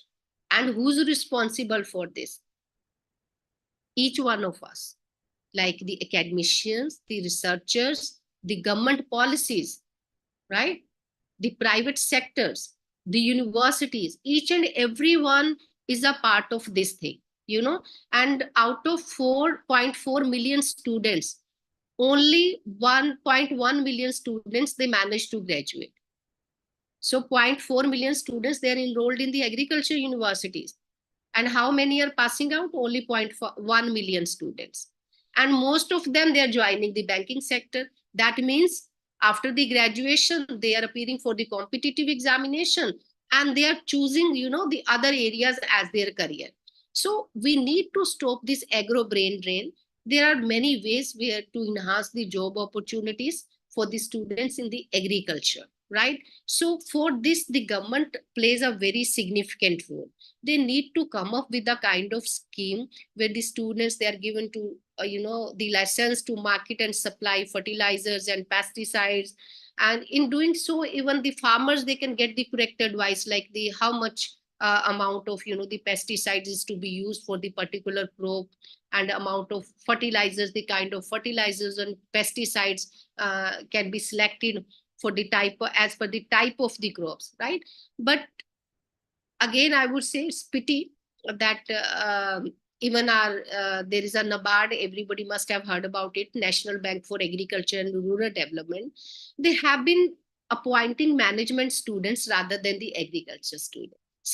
See the name of the board. This is the National Bank for Agriculture and the Rural Development. And the people who are getting the jobs over there, they are from the management sector. So again, I would say the government needs to come up with kind of schemes or the kind of ideas where the students graduating in the agriculture sector, they should be, the adjusted. They should be fitted in, those sector, rather than getting, the students from the diverse area. So that's why the students who are having the knowledge of the agriculture, who are graduating in the agriculture, they are choosing the different, the sectors. So we need to stop the agro brain drain. Both the government and the corporate sector, they must increase the number of the scholarships for the agriculture students, so that they can, do something better in the research and the development. And this will help them to become the better professional and to improve their earning capacity, right? So government must also enhance their professional status, so that more youth, they take up jobs in this sector. So the role of the, the government, that is not confined. That is in a broader sense. If in India, we really want our agricultural, sector to be uplifted, there the role of the government, that should not be confined, right? That should be broadened up, and they should come up with the brilliant schemes where the farmers, they can put up their confidence in the government, and they happily accept, the agribusiness or the farming as their career option, right? Then hand holding, that is also required to strengthen farm livelihood, because the youth, they are not attracted to this profession. What is the reason? Because there is no guarantee of the income. So right now we are having the farmers sitting at the borders of Punjab and Haryana, Shambhu border. Every day on the news we see why it has been happening. On one side, we are talking about the crop diversification, right? And on the other side, monocropping is there. Why it is there? Because the farmers, they're not able to grow the other crops because there is no minimum support price. MSP is not there. And the farmers, they are not ready to take the risk because this is the only source of income for them, right? So few crops, they are getting the MSP, from minimum support guarantee from the government. And this has already created that, the vicious cycle. So that's why the farmers, they are growing only those crops who is having this MSP, right? And farmers, they are growing the same crop every season to sustain their livelihood. So when we say soil quality should be restored, when we talk there should be minimum use of the synthetic pesticides and the fertilizers, but growing same crop year after year, that reduce the, the soil fertility, and at the same time we are getting nothing. The farmers are not getting, providing us the variety. And when we tell them to go for the crop rotation, to go for the process, to go for the organic farming, so they are very clear, like we cannot go for the crops where we are not having the guarantee of the income, right? So it is time to break this cycle and to think beyond this stunted vision. And here again, the government, that plays a very important role, and government must assure MSP for the other crops as well. If we really want to, go for the crop diversification, and if we really see, yes, crop rotation should be there. So this will, once they will be having this, the minimum support price or the guarantee of the income, right? So this will encourage our young generation to take up farming without bothering about the market risk. They cannot take the risk. They have the family to feed, right? So they are just looking for one, the source of income. It is just like any of us when we join any kind of, the profession, there is a fixed source of income, right? Everybody knows we are going to get 10,000, 15,000, 30, 40,000. So that is a fixed source of income. And it is quite understandable if the farmers, they are asking for the MSP. So yes, the government, they should be, open-minded when it comes to MSP, right? Otherwise, it is a topic of debate, and we can have, the 1 or 2 hour discussion on the same. So I'm not getting into this. This is just as a researcher, as an academician, I also feel MSP must be there, right? Then innovation in agriculture. So how much, the money we are being investing into the research and development into the agriculture. Again, monocropping is there, and there is a time we should move away from it and to invest in the diversity of the crops that are indigenous to various regions of the country. Again, I would say it is pity that we have to import the wheat, even though we have the capacity to meet the growing demand. So why this has been happening? So because our youth, they are not being trained to use the modern techniques and the system, right? They are only into, one type of farming. So it is a time when we need to tell our youth about the integrated farming system. There are a number of latest techniques, like they can, rather than having a simple monocropping, or, they can go for the mushroom farming, dairy farming, goat rearing, rabbit rearing is there, floriculture, fisheries, freshwater aquaculture, so sericulture, apiculture. So number of, the things are there which comes under the integrated farming. But again, there is a time we need to aware our youth about these kind of the techniques and the systems which can be incorporated into the normal farming system, and they can be the entrepreneurs, they can be the agripreneurs. It's not that much, tough. But again, to start any kind of business, they need loans, they need subsidies, right? So again, the government comes in. So I would say, if there is going to be a proper, the loan sanction to the farmers or the subsidies given to them, definitely they can excel in the agripreneurship also. And they should, I will share one example with you. See, there is a, the kinnu waxing plants or the units are there in most of the area of the Punjab. But when it comes to the food processing units, they are far away, right? They are located in the distant area. So if government provides subsidy or loans to start the food processing units, then we can see it will decrease the transportation cost, as well as it will also provide the jobs to the, the youth or the people living in that area. So it can be, done like this. It's not that much, the tough task. It is just the farmers, if they want to start any kind of business, again, the government has to play an important role. It's not only about preaching, it is also about practicing, like what kind of, the facilities that we have been providing to them.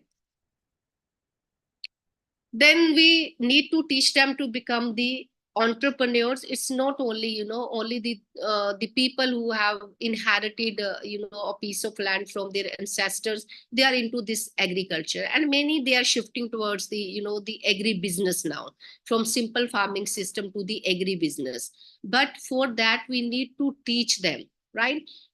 You just listen to this line: India's agricultural sector resembles a patient battling for life in ICU. This is a very serious thing, because our youth, they are not aware of the prevailing conditions. Then we know that, the natural calamities are there. So again, I would say, if we want our youth to push towards the agripreneurship, there again, we need to teach them about the, the soil condition, the rainfall pattern, the cropping culture, and also to apprise our youth about the natural calamities, right? And again, if we say we are teaching them, we are back to the Stone Age now. Again, now we are harvesting the water and dealing with the water crisis also. We have been doing this, but we need to teach all these things to our youth. But again, the government has to play its own role. Then government must invest into the production of the high yield seed variety. That is very much required. So the deficiency, when we say the agriculture production, that is not being increased at the significant level. So there we need to produce the capacity, the kind of varieties like the high yield seed variety, then at the same time, drought resistant crop varieties, disease resistant crop varieties, all these, need to be introduced. But again, for this, the universities, the research institutions, they all need to, the industries, they all need to come together under R&D, research and development. And only then, the India's youth, they will gain the confidence to take up farming as a profession. Because once they are having the confidence, they're having the high yield variety, disease resistant varieties there, then drought resistant varieties there.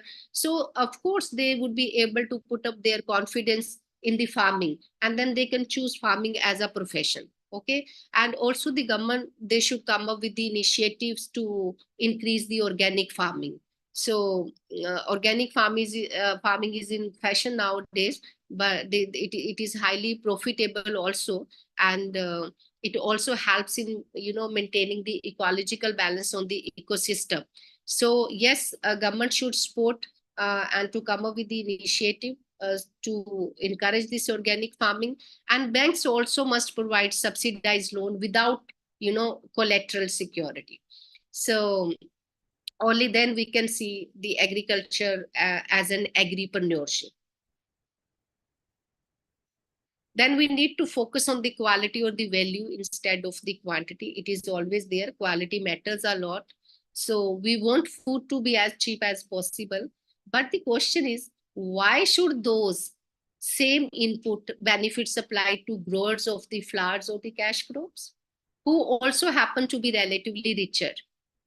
So perhaps policies should be designed in such a way that it should be able to differentiate between the food staples and the cash crop, right? Then go organic. So this is, we see the logo is everywhere. We are now into the organic farming system. So why, organic farming, that is important for India? First, I would say we spend a lots of taxpayer money on the inputs, especially the fertilizers. So we can save that money. And second, the organic production, it relies more on the labor as a substitute, right? So something relevant for the employment. So if we are into organic production, that means we are generating the employability for the others.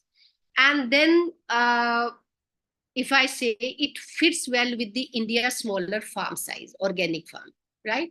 Then third, if I say, if we want to promote the healthy lifestyle, while the health impact on the consumer is debated, but still, if I say, if we want to promote this healthy lifestyle, where we see due to the excessive use of, the pesticide, it has resulted into the high cancer risk. Then if I say unabated use of the antibiotics in the livestock, that has led to the resistant, the drug resistant infections.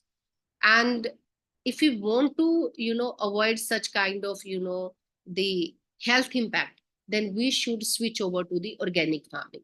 And India is the best fit for the organic farming.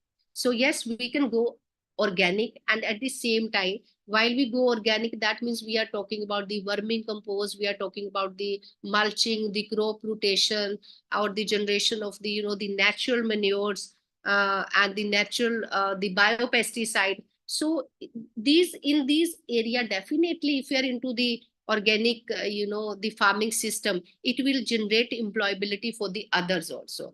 And organic farming is also well suited as per the, the Indian climate. Then next, appropriate education and training. Yes, this is very much required. As we have discussed earlier also, we need to understand what is the requirement of the market, and accordingly we need to provide the education. We need to design our programs accordingly, and the vocational training should be, designed in such a way to inculcate the required skills which are very much, desirable in the market. Okay. So yes, in addition to knowledge of agriculture production and processing techniques, young farmer, they need to access to information about the finance, about the land, about the market, right? So this is applicable both for the developed as well as for the developing nation. So once you want to start any kind of business, it's not only about to learn some kind of the, the technical skills and you are ready to go. No. It is, there are different steps. So from production to storage to processing, you need to market it also. So you need to understand, you need to have the leadership skills, you need to understand about the, the finance, you need to understand about the marketing, the branding, how you can sell your product also. So the youth should be given training in all the areas. So what our youth are gaining right now, they are just learning the techniques. They are learning the farming techniques, but how to sell the product they have produced. So they need to learn the other skills also, right? So only then they could be the successful entrepreneur. Then education in the rural area, specifically if I say to the females, that is again a limited factor over there. So it should be made more relevant, including agriculture in the primary and the secondary school curricula. So it is not there. I always say it should be there. It should be there. Like at the primary level, there are people who are just getting the, the education up to the primary level, and then to the secondary level. So it should be the agriculture. It should be, made mandatory part of the curriculum, right? At least they will be, learning some skills, the kind of, the techniques, the traditional, the modern techniques. So yes, it should be there. Then financial assistance, such as the saving and the loan, that is of fundamental importance to start any kind of the agriculture activity. So even if a farmer is having a land, we cannot say the farmer is having a land, so he can start with the business. No, saving and the loans, again, the government scheme here again plays an important role. So I'm having a piece of land, but how to run a business on that piece of land? And of course, for that, I need money. So I seek the support of the government. I seek some, collaboration from the industrial sectors to start some business. And after I, build up one business, I need collaborations with the, the similar kind of industries to promote or to excel or to expand my business, right? So even if the youth, they do have access to land, they still need finance to cover the cost of the planting and the harvesting, as well as the investment in the improved productive capacities, right? So the natural calamities are also there that negatively affect the production, right? So there the insurance scheme should be there from the government side. So again, financial assistance that is very much required for the youth if they want to start any kind of the agribusiness. Self-help group. NABARD has created self-help group where the collection action is somewhat lacking among, I would say, the today's youth.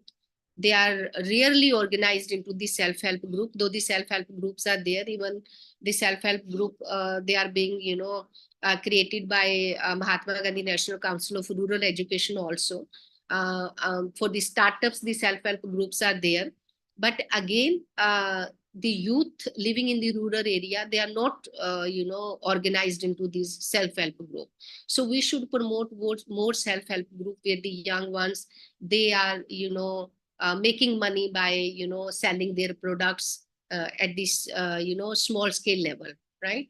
So, and this is how they are growing their business. Like they are, first they are selling their products, they are earning money, they are investing that money to, expand their business. So that kind of, the things should be promoted among the youth, for the youth or the young generation who actually need assistance, financial assistance, so they can be, the guided for about this self-help group, right? Then coordinated approach to increase the youth access to the agriculture sector. That is very, very much important. And as a rising global population and decreasing agriculture productivity gains imply that young people must play a role in ensuring a food secure future for themselves and also for the future generation. So if we say we want to save, these resources, the food resources for our future generation also, then coordinated approach must be there. At few, in few of the states, we have seen this coordinated approach is doing a miracle, right?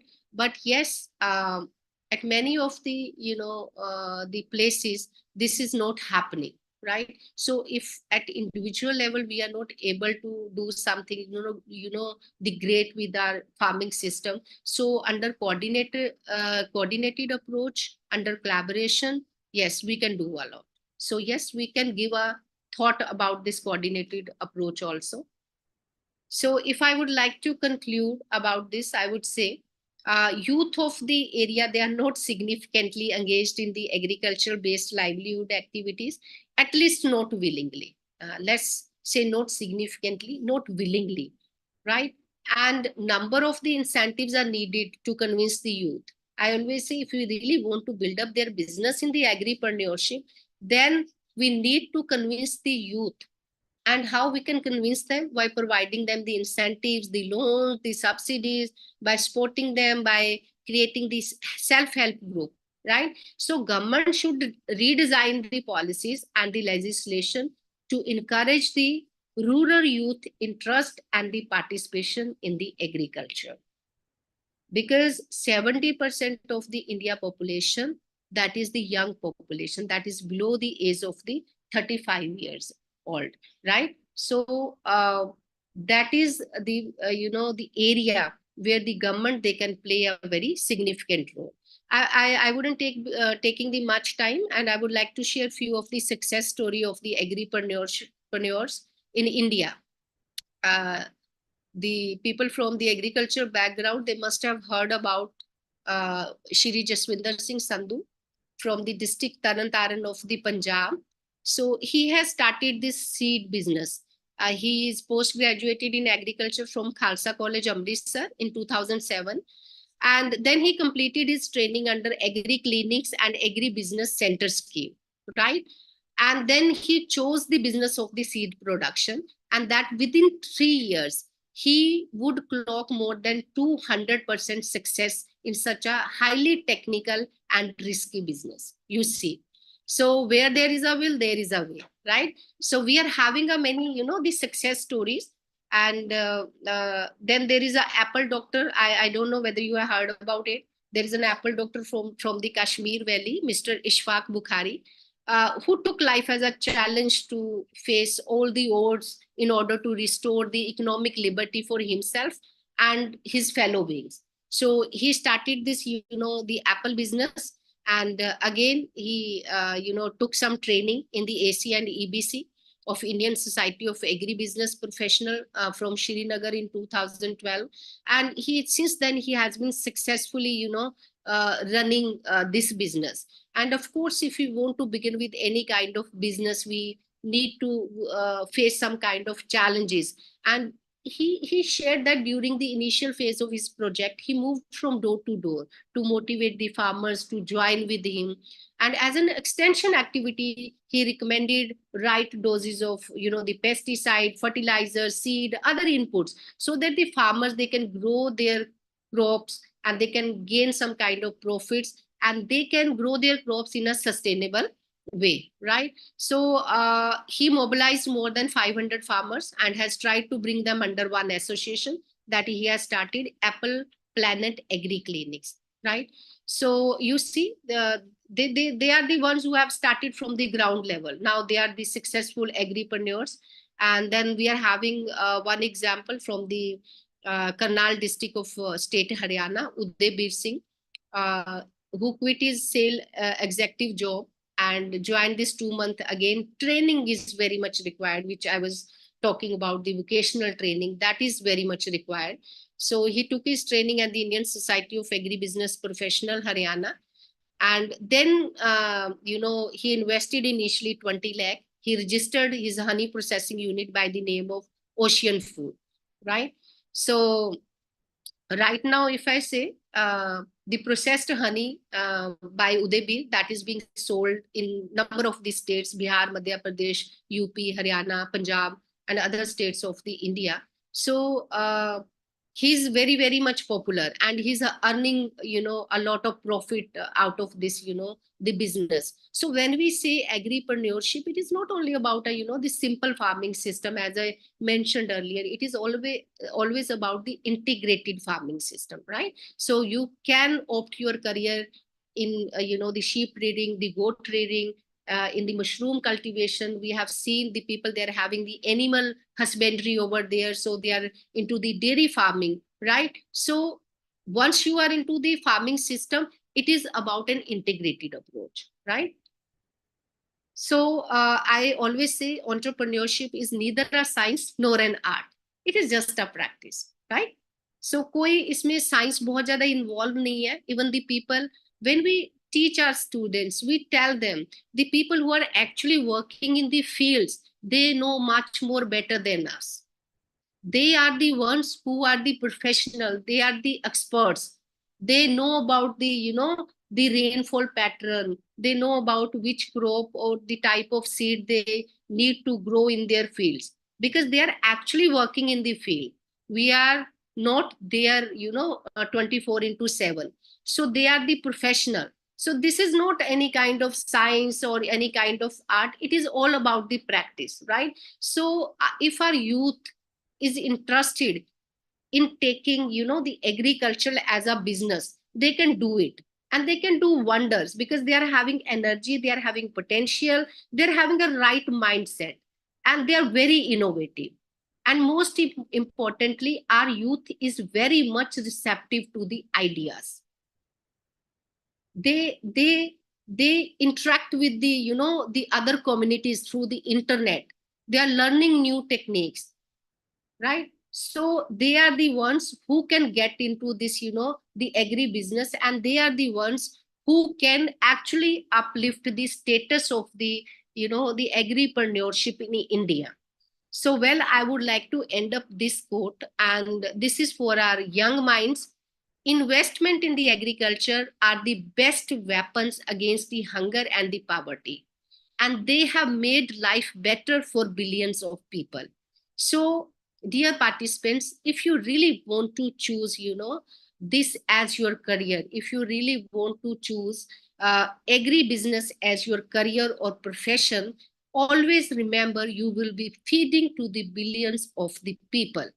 So you will be intellectually satisfying, and at the same time, you will be economically rewarding.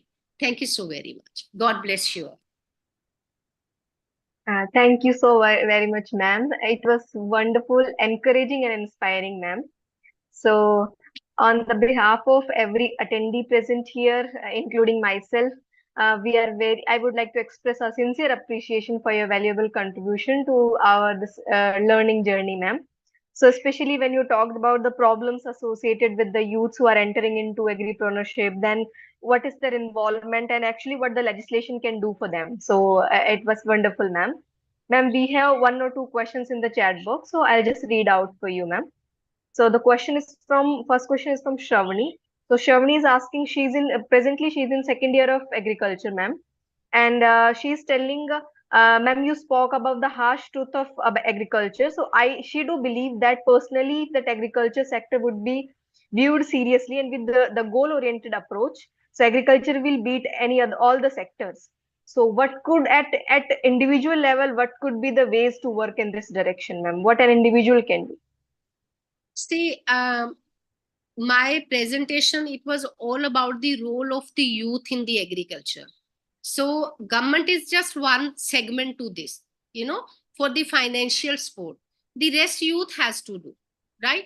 So from learning, like self-awareness, it should be there. The kind of the climatic conditions, the kind of investment, where to invest their money, like where they want to put up their money, what kind of mindset is there. And also they need to identify their, the skill set also, in which area they are good. Like if they want to take agriculture as a profession, it is not just going into the field and to grow any kind of crop, right? They need to investigate their skill set. Like they want to get into the mushroom farming, into the goat farming, into the rabbit rearing. So what kind of profession they want to choose? So from production to storage, everything is about the youth, everything is about the farmers. So the role of the government only to provide the financial assistance, only to give the subsidies, to provide the loans. Rest, the understanding, the the onus is on the shoulder of the the farmers only, right? So if our young graduate, she's very much keen to take this farming as a profession, she needs to identify her own skill set. And if she wants to pursue her career in one specific the direction, wants to get into the agripreneurship. See, if she's interested in sericulture, let's take one random example. She needs to equip herself with the required set of skills, right? And then she needs to learn about the marketing strategy, about the the financial implications, the branding, how she can sell her the product. So from beginning to end, so her the skill set will define how the far she can go into the business and how she can build up her business, right? So it is entirely up to her. So if she's asking what she can do at the individual level, I always say she is the one who can do everything at the individual level, because basically this is the role of the youth in the agriculture. This is what we have discussed today. They can do a lot. There are people who don't have access to education or the training, but she is already a student. Okay, she has been pursuing the degree in the same field. So better if you're having access to all the kind of, the facilities, it is just you need to put up your mind in the right direction. You need to channelize your energy in the right direction. So identify one area where you want to excel, and you will do a miracle in that area. I hope you got your answer.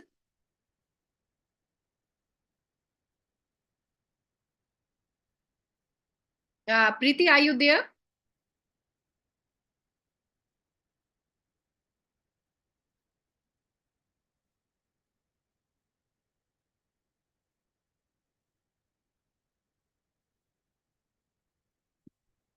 Preeti? Maybe she is disconnected. Meanwhile, you can answer the queries in the chat box. Yeah, let me go through the chat box. Okay, so Amandeep, I share my email ID with you. You are asking for the contact number, so I'm sharing my email ID over here. So you can contact me if you're having any query.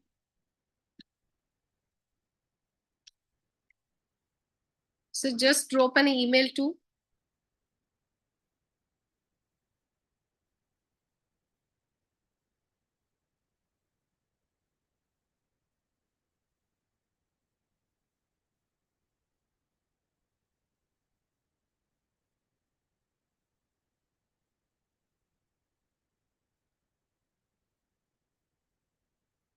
Ma'am, we had another question in the chat box from Ambika. Did you take that question, ma'am? Successful women, as a successful woman, how do you feel about the unemployment rate among the graduates? Because youth of 22 to 24 are miserably spend this age in seeking of first jobs to kickstart their career.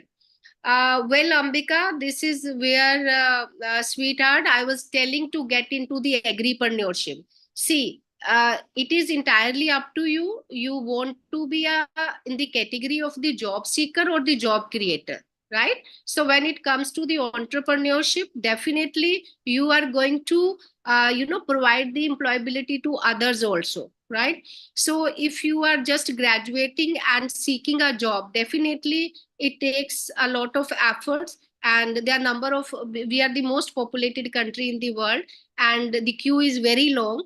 But at the same time, trust me, if you are equipped with the right set of the skills in your given area, you will be definitely picked up by the industries, right? So yes, and on the other hand, if you want to begin your career as a, the professional and as an entrepreneur, definitely you will be, catering yourself and also catering to the needs of the society, while at the same time providing the job opportunities for the others also. And I do agree with you for those that, the age bracket, from I always say from 25 to 30 age bracket, that is very, very much, the sensitive for our youth, where they face a lot of challenges. They don't get the kind of job they want, and they are from door to door, but why this has been happening? As I said, because you are not having the required skill set. So there is a mismatch what the kind of education the universities are providing, and what are the, the market requirements. So if I want to hire one person with a specific type of skill set, definitely I will hire only that person, right? So you need to identify in which kind of industries you want yourself to be in. So accordingly, you equip yourself by joining some training, and so that industry, when you go to the industries and they feel like, oh yeah, she's having all what we need, and they will definitely hire you, right?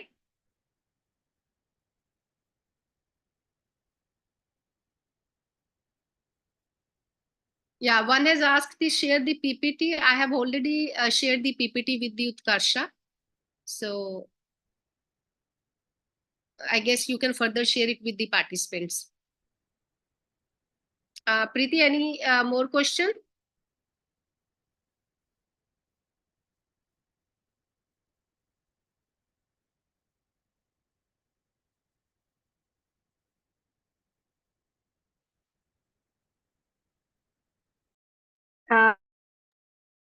Ma'am, actually, I have some network issue at my side. It's from starting from the session itself.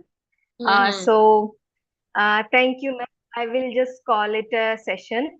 Thank you for your time and expertise for all the agriculture innovators here. And we are truly fortunate to have you had the opportunity to learn from you, ma'am. So thank you so much for joining with us. Thank you, Preeti. Thank you so very much. And thank you to all the participants for listening to me so patiently. And I hope you are taking something home today, right? So think about it. And Yes, ma'am. agriculture is a very good, profession. Uh, Not agriculture, agribusiness, right? So it is, you just need to put your right mindset into it. And you are the ones, the youth are the ones who can uplift the status of the agriculture in India. After all, India is an agriculture dominating country, right? So we are already having the resources. It is just we need to apply the new techniques to modify, our mindset, and we can do miracles. We can do wonders. Thank you so very much for having me. God bless you. Thank you, ma'am.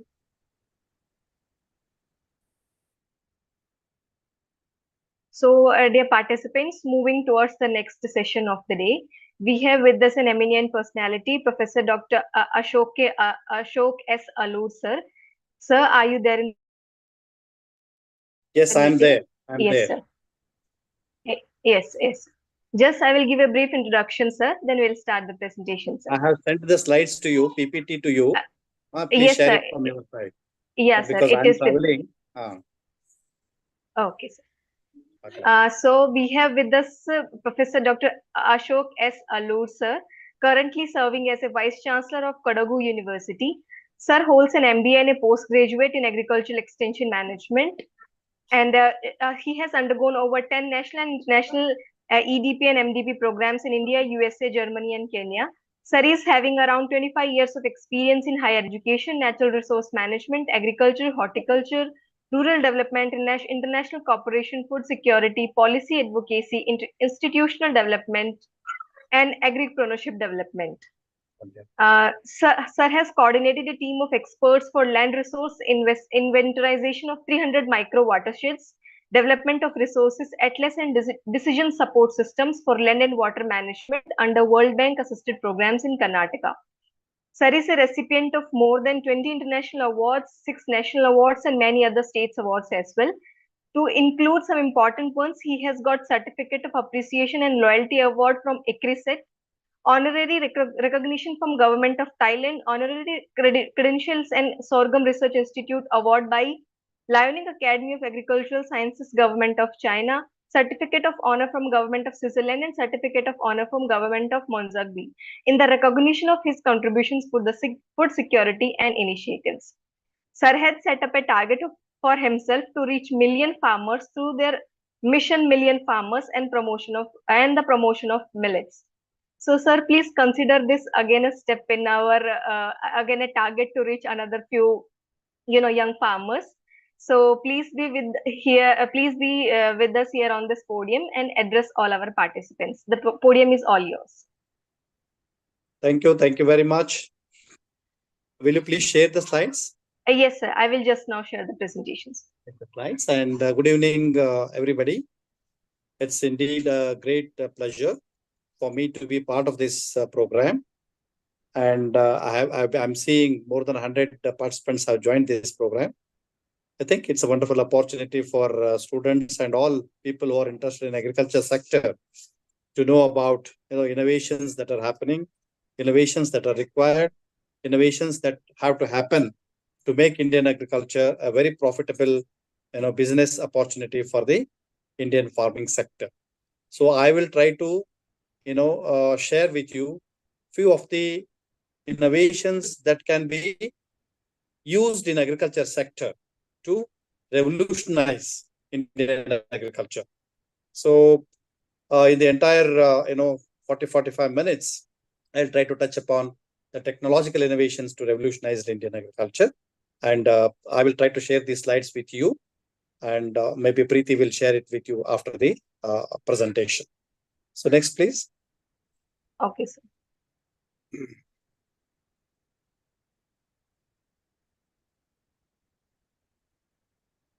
You're not able to move them, Preeti? I moved it, sir. Yeah. So we know that, agricultural innovations. You can make the full screen, Preeti, if it is not visible to them.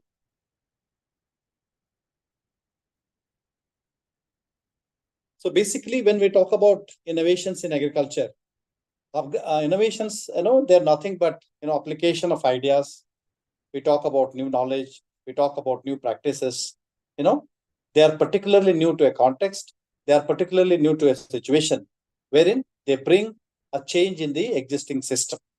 The very purpose of bringing these innovations in agriculture sector is to create a positive change. Basically, aiming at meeting the needs in agriculture sector, address the challenges or take on the challenges, and then seize opportunities in agriculture sector. So these are the important objectives of looking at innovations in agriculture. And if you look at innovations in agriculture, we talk about technological innovations, we talk about service innovations, we talk about product innovations, we talk about institutional innovations, and of late we have been talking much about the innovations in marketing sector. So all these different types of innovations in agriculture can bring revolution to Indian agriculture sector. Now we are talking about, we are trying to move towards, becoming superpower. We want to become an advanced country. We want to become a developed country. So these innovations are essential. And unless we look at them, we innovate them, we bring them, we adopt them to our situation, we will not be able to move in agriculture sector. Next.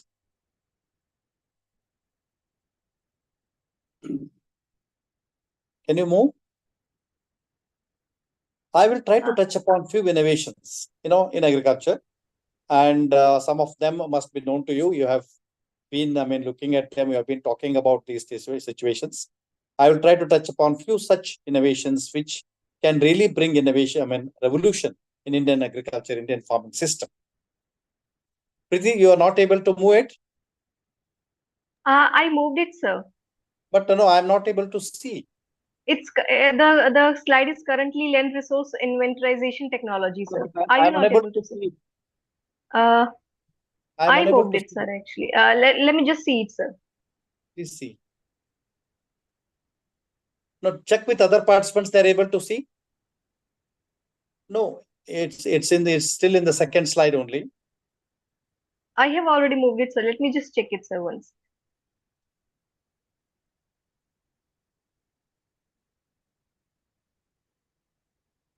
I will just share it once again, sir. Yeah, please do.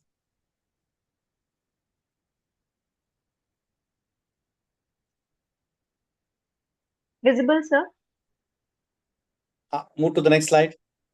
Yes, sir. Yes. So land resource inventorization technology is one of the most, interesting technology. We talk about, bringing innovations in land resources. Basically, soil is one important natural resource which need to be conserved, which need to be protected, to leave this for the next generation. In that regard, we have been talking about several innovations, inventories, technologies associated with agriculture, especially soil sector. So land resource inventorization has been one of the most important, innovation or innovative technology that is now being applied in Indian context. In this case, what we are now trying to do in soil sector, we are trying to document the morphological features, physical characters, chemical properties, biological properties, hydrological properties. And apart from this, we also study the socio-economic features of the farmers who are owning these lands. And then we try to amalgamate all these characteristic features and we try to map them and then divide or classify the soils based on their capability, based on the limitations, based on the advantages, based on the qualities that they possess. And then at the end of the day, we are trying to develop a decision support system that will help the farmers to decide what crop to be grown on a given particular piece of land. We are trying to give this every survey number wise.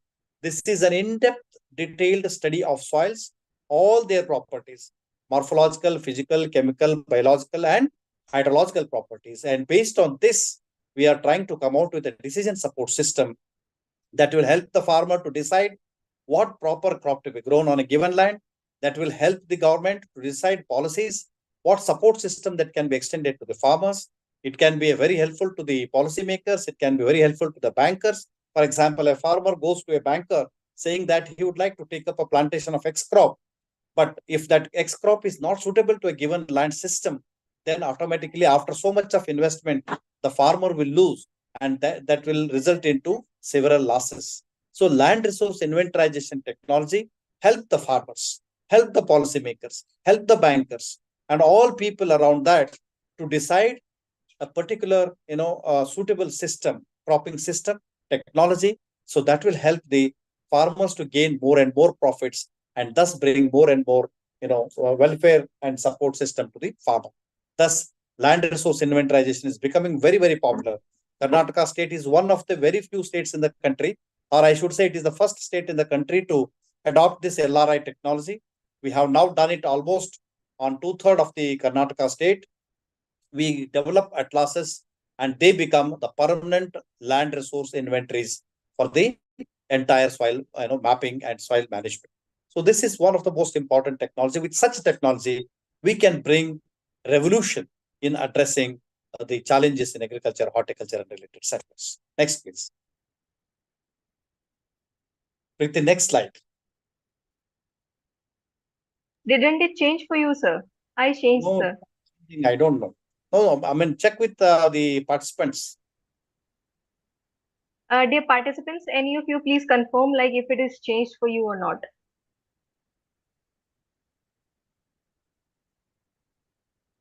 No.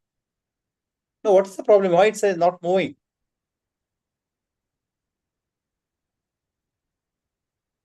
Did it move, sir?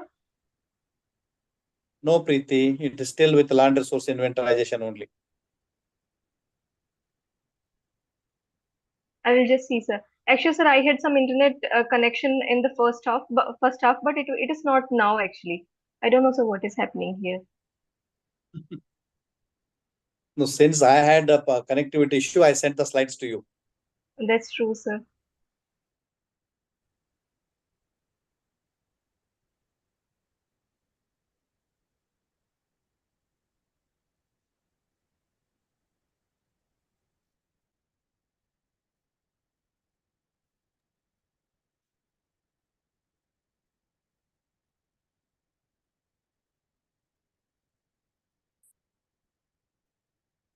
Visible now, sir?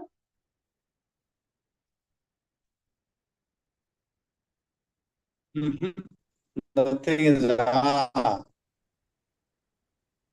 So now we talk about soil DNA technology. See, if you look at the earlier situation, DNA related, testing mechanisms, testing technologies were only restricted to human and health related aspects. Now we talk about using DNA soil testing technologies. Basically we talk about the different microorganisms that are present in the soil. We talk about beneficial microorganisms. We talk about, pathogens. We talk about deleterious microorganisms that can bring, health related problems to the crops. So this technology has been very helpful, and of late, the farmers are now using it even in the Indian context. This were only restricted to some of the developed countries earlier. Now soil DNA technology has become technology that can scan the entire soil system for presence of both beneficial as well as harmful microorganisms. And if there are harmful microorganisms, farmers can take immediate measures to control them so that the crop is protected, the crop is not infested with the deleterious microorganisms. So this technology can really help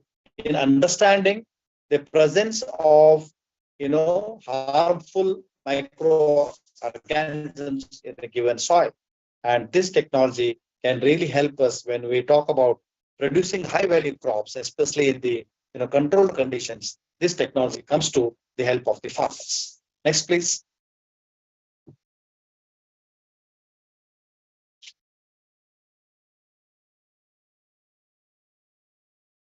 Let's moving back with the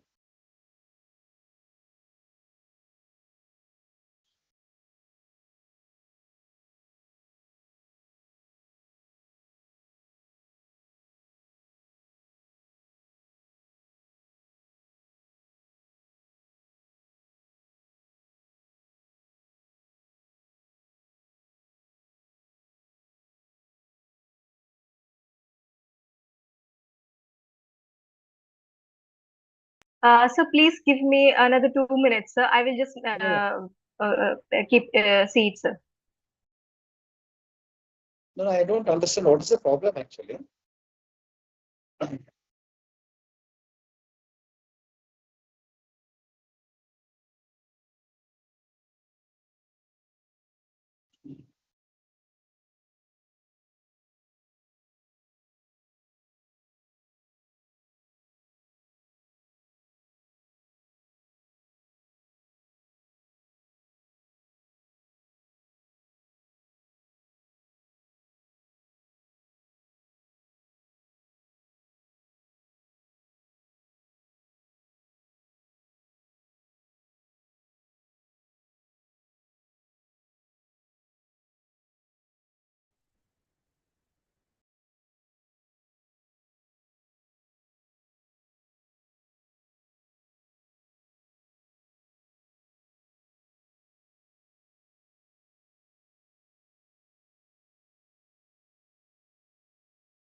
Sir, not me.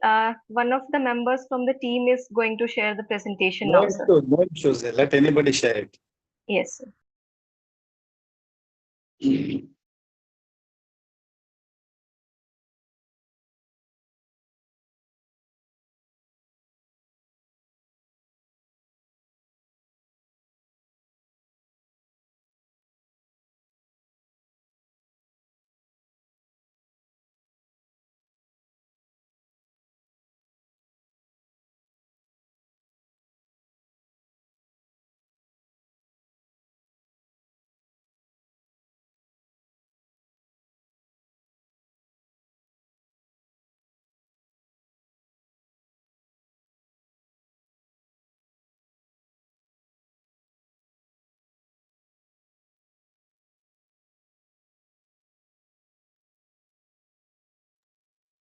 Sir, the presentation is visible.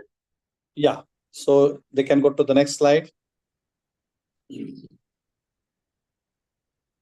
Yeah. Next, please. Wait. Yeah. So micro irrigation. Friends, we are quite aware that no, let him not run.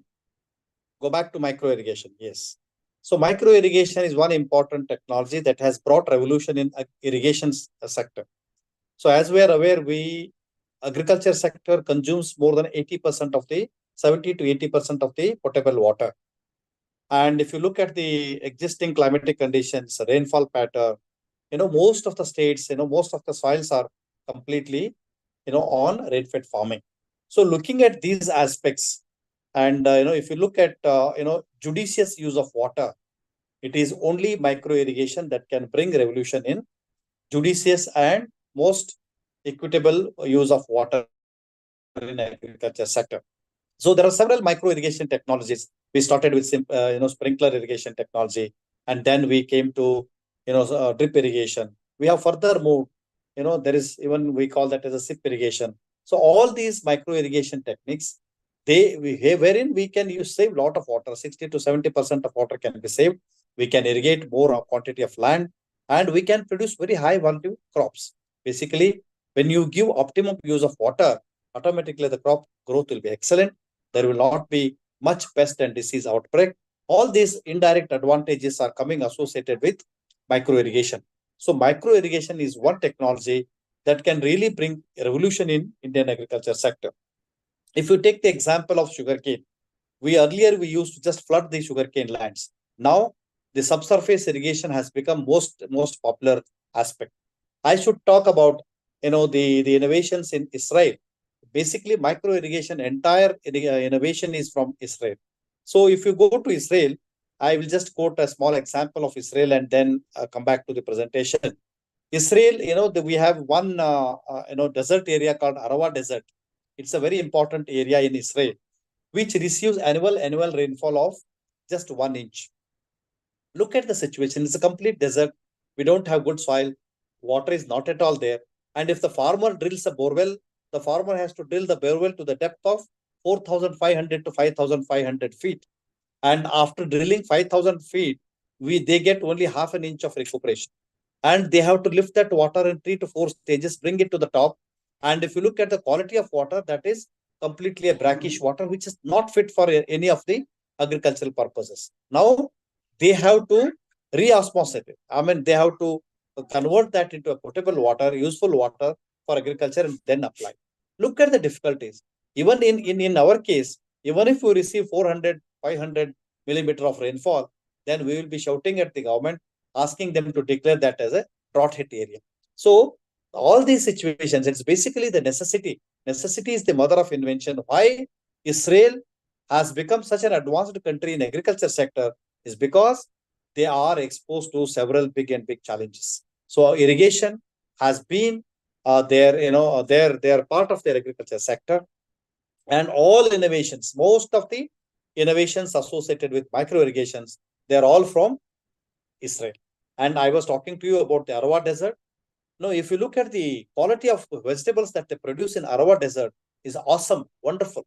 And 70% of the entire export to Europe comes from Arava Desert area. Look at the revolution that they can bring. So, micro irrigation is one promising technology that can really bring revolution in Indian agriculture. Looking at the rainfall situation, changing climatic conditions, micro irrigation is inevitable for our agriculture sector. Next, please. Next slide. Next slide, please.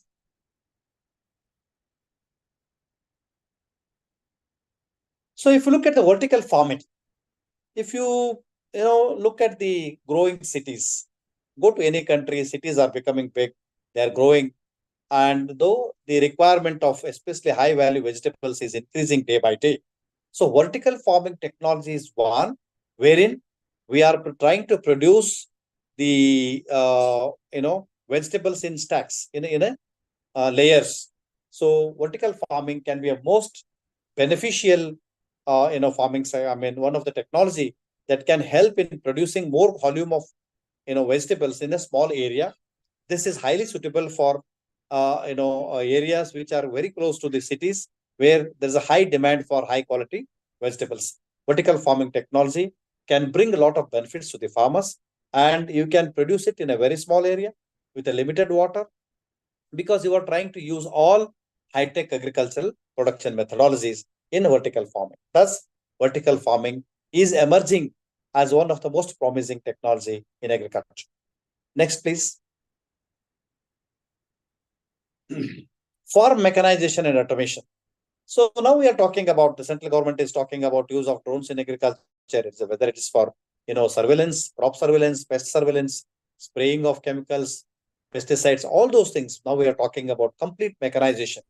So the automation and mechanization are becoming the talk of the day. And unless we do it, we cannot increase the efficiency of agriculture sector. So farm mechanization, especially we talk about small and marginal farmers, they cannot afford to even keep a pair of bullock. Under such circumstances, we are talking about custom hiring centers, which can bring mechanization on the farmer's field.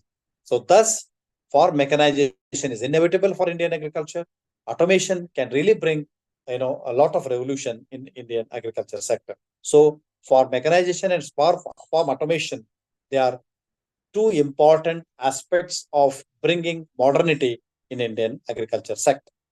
Next, please. Livestock. India has been one of the most rich country with different livestock sectors. We have cows, we have buffaloes, name any animal that is available in Indian context. So livestock farming is now getting a lot of modern touch. And if you look at the management of the livestock, especially dairy, cows or buffaloes, it is awesome. And one or two fellows can manage 1,000 cows. And it is completely automated. And the entire feeding mechanism, monitoring of their health, monitoring of their yield, everything is mechanized. They are fitted with monitoring mechanisms, which give signals to the management saying that the particular cow is not well, it is sick, it has this problem. Automatically, that is separated and given treatment. So, livestock farming with the highest technology has become the order of the day. And most of the modern dairies in Indian context, they are adopting the most modern livestock farming methodologies.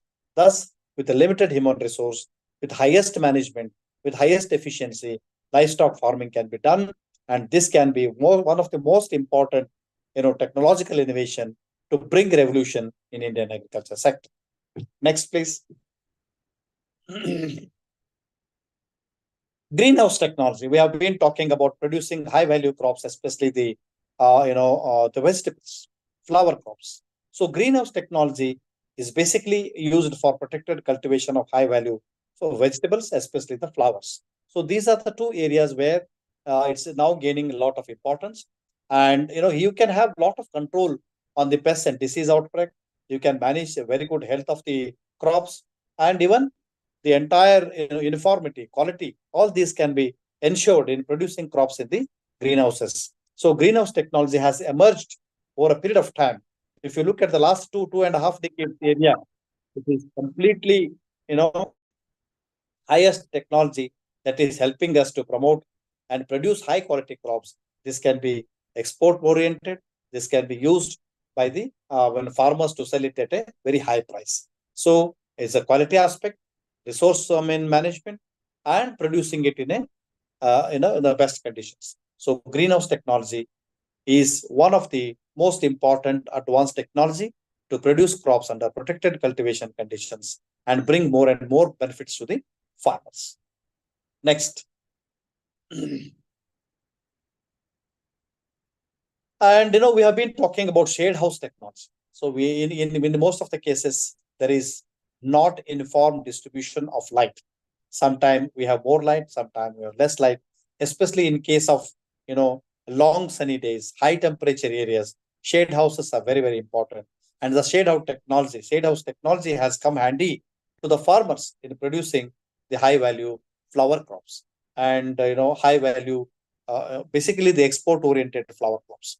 So shade house technology can be used, and you can monitor, you can restrict the light penetration to the extent that you wish to have it for your crops, and this can be managed, monitored, and we get different value, different types of shade house material, so that can be used according to the crop that the farmer decides to grow, and thus you can restrict the entry of the more light, or you can really have a control on the light component. So shade house technology is becoming more and more popular among the farmers to produce high value flower crops in the areas around big cities. Next please. So we are now talking about precision agriculture. So all these days, farmers, right from the post-independence period, we were just using our traditional methods of cultivation. Now we are now talking about use of sensors. We are talking about remote sensing. We're talking about high precision positioning systems. We talk about geomapping. We talk about land resource inventorization. We talk about electronic communication. We talk about mobile technology. We talk about technologies that can bring variable rates of application. We talk about automation system. All these can be the components of a precision agriculture technology. So we are now trying to use. So whenever there is less moisture in the soil, sensors will give signals. Automatically, it will get into the action. There will be irrigation. So like this, precision agriculture is a composition of or a combination of different technologies that can really help the farmers in taking quick decisions, making quick follow-up actions, thus making agriculture into a profitable venture. So precision agriculture technologies are now becoming more and more popular, especially in the big farms. And you can bring down the use of the involvement of human resource. Thus, precision agriculture can bring revolution in the Indian farming sector. Next, please. Next slide. Blockchain technology. So if you look at the market opportunities, now it is a completely consumer-driven market. And people would like to know what type of food we are consuming, from where it comes, who cultivated this, what practices were followed, when this was produced. All these things, we can use the blockchain technology to map the entire movement of the crops right from land to the consumer's plate. So blockchain technology can come handy, and this can bring, answers to all the questions raised by the consumers in the market sector. So this is one of the most important sector, especially in the food chain. Blockchain technology can bring revolution. They are just putting a small scan. If you scan it, the entire history of the production of that particular food is given. Thus, the consumers are assured of the quality. Consumers are aware what technologies were followed in producing that particular food. So blockchain technology is making a revolution, is trying to helping the farmer in addressing the consumer needs, the consumer requirements, especially the information requirements. So this can also bring revolution in agriculture sector. Next slide. Now we are talking about artificial intelligence. Agriculture was mostly devoid of AI in earlier days.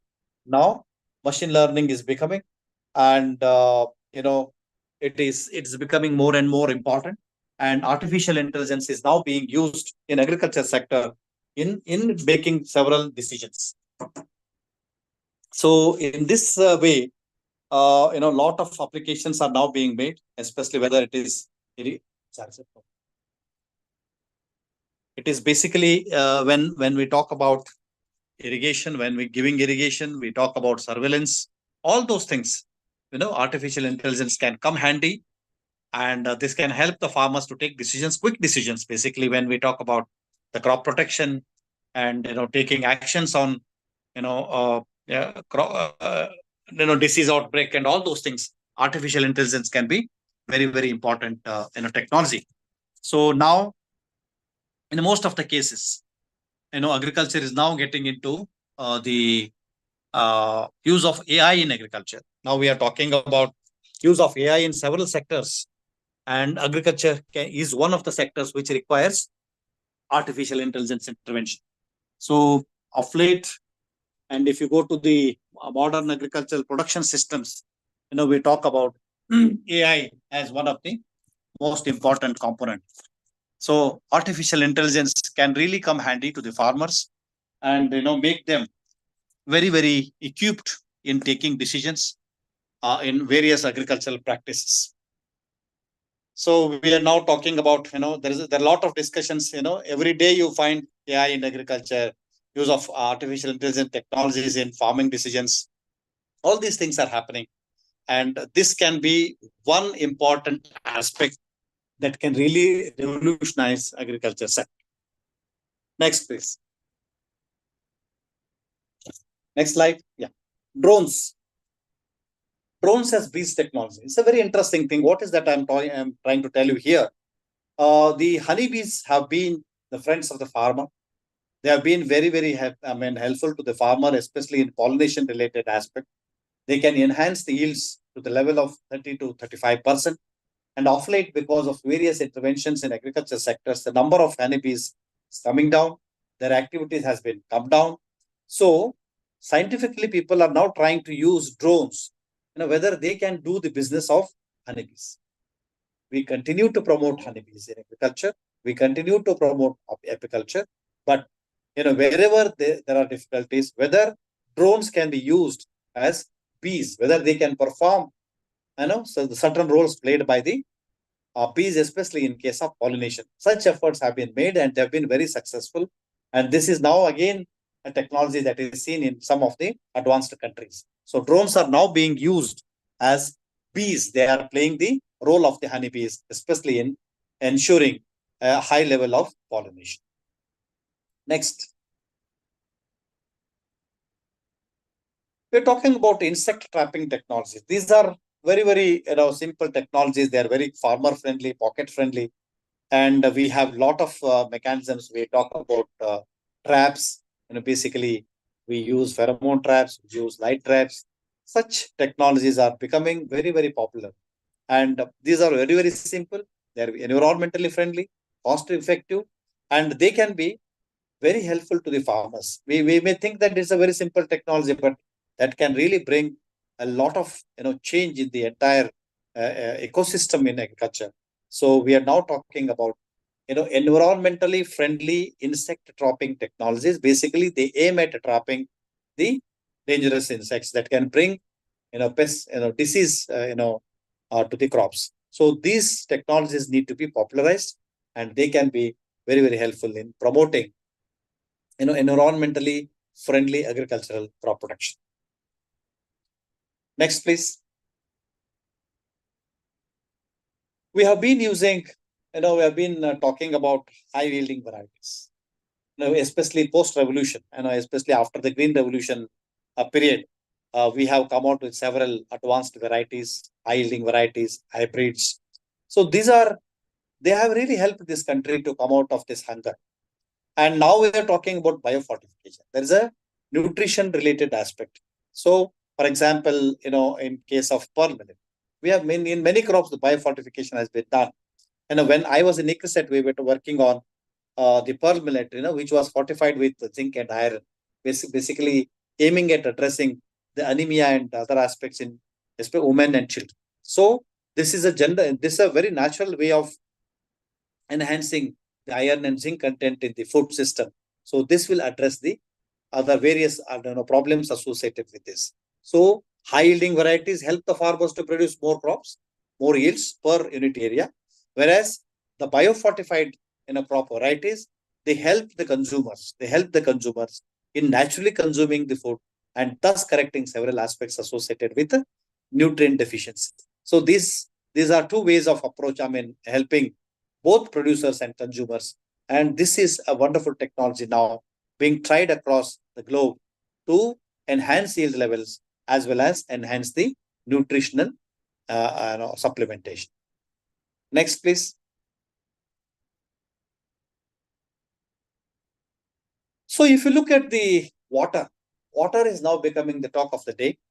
And day by day, we are not able to get sufficient water required in agriculture sector. And if you go towards desert countries like Israel and other places wherein water is more scarce than any other commodity. Under such circumstances, they are now trying to use the solar technology to generate fresh water from the seawater. So this is a very interesting technology. This may not be very popular and immediately applicable to Indian context, but maybe in the later stages, we may have to explore such technologies wherein we try to convert the problematic soils, problematic waters into potable and applicable water. So generating fresh water with solar technology is one of the most popular technologies being used in desert countries, especially in the Middle East and other places. And this can be one of the important aspects, one of the important technology to bring revolution in agriculture, because they can produce good quality water from the seawater, and that can be used for producing the crops. And if you look at the International Center for Biosaline Agriculture, which is present in, located in UAE, is now working on such technologies. Next, please.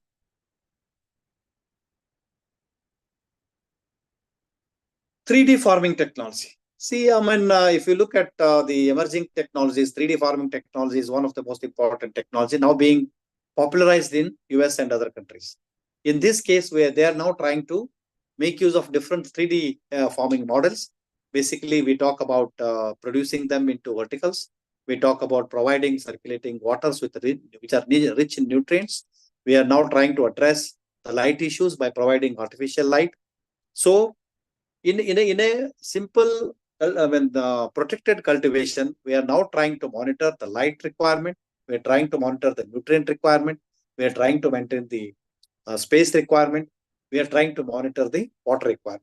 So Like this, we are trying to bring a three-dimensional approach in enhancing the crop yields in a given limited space. So 3D farming technology is one of the most potential and promising technology that can emerge, that can be an emerging technology for Indian context, especially for producing high-value crops in a short duration, in a limited space with available technology. So this is going to be very, very popular in big cities like Bangalore. And people are now trying to bring the technology and try to do it. And maybe in the days to come, this will be one of the most popular technology even in the Indian context to revolutionize Indian farm. Next, please.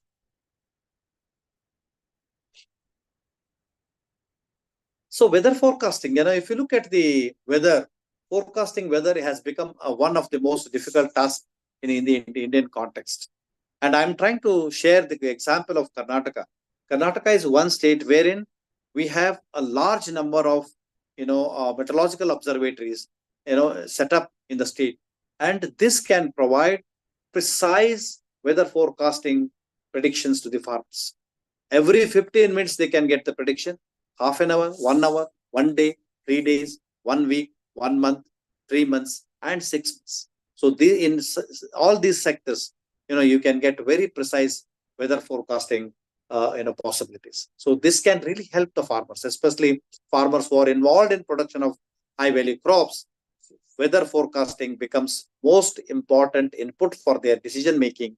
And unless they get the right information, and this is completely made free of cost to the farmers. Farmers can just register their place, their survey number, where they are located, what crops they are growing, and every day and every 15 minutes, half an hour, whatever range you select, they will get the weather forecast on their mobile. This is completely free of cost. So this is one of the most important technology that can help in revolutionizing Indian farming. This has to happen in all other states. The Karnataka has done a very pioneering work in this aspect.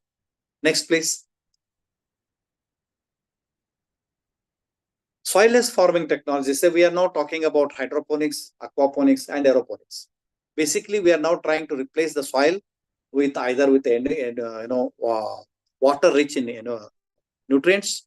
We talk about using water rich. Here we are trying to recirculate, and hydroponics is very, very handy. And this is a very simple technology, not very complicated. You can produce high value vegetables, and you can exactly monitor what is the nutrient requirement, soil water requirement. Absolutely, they are completely soilless. So the circulating water, which is rich in nutrients, gets circulated, and they grow, they harvest in a short time. And now we have very interesting, beautiful farms in Karnataka, around Bangalore. They are now emerging, and hydroponics is becoming more and more popular.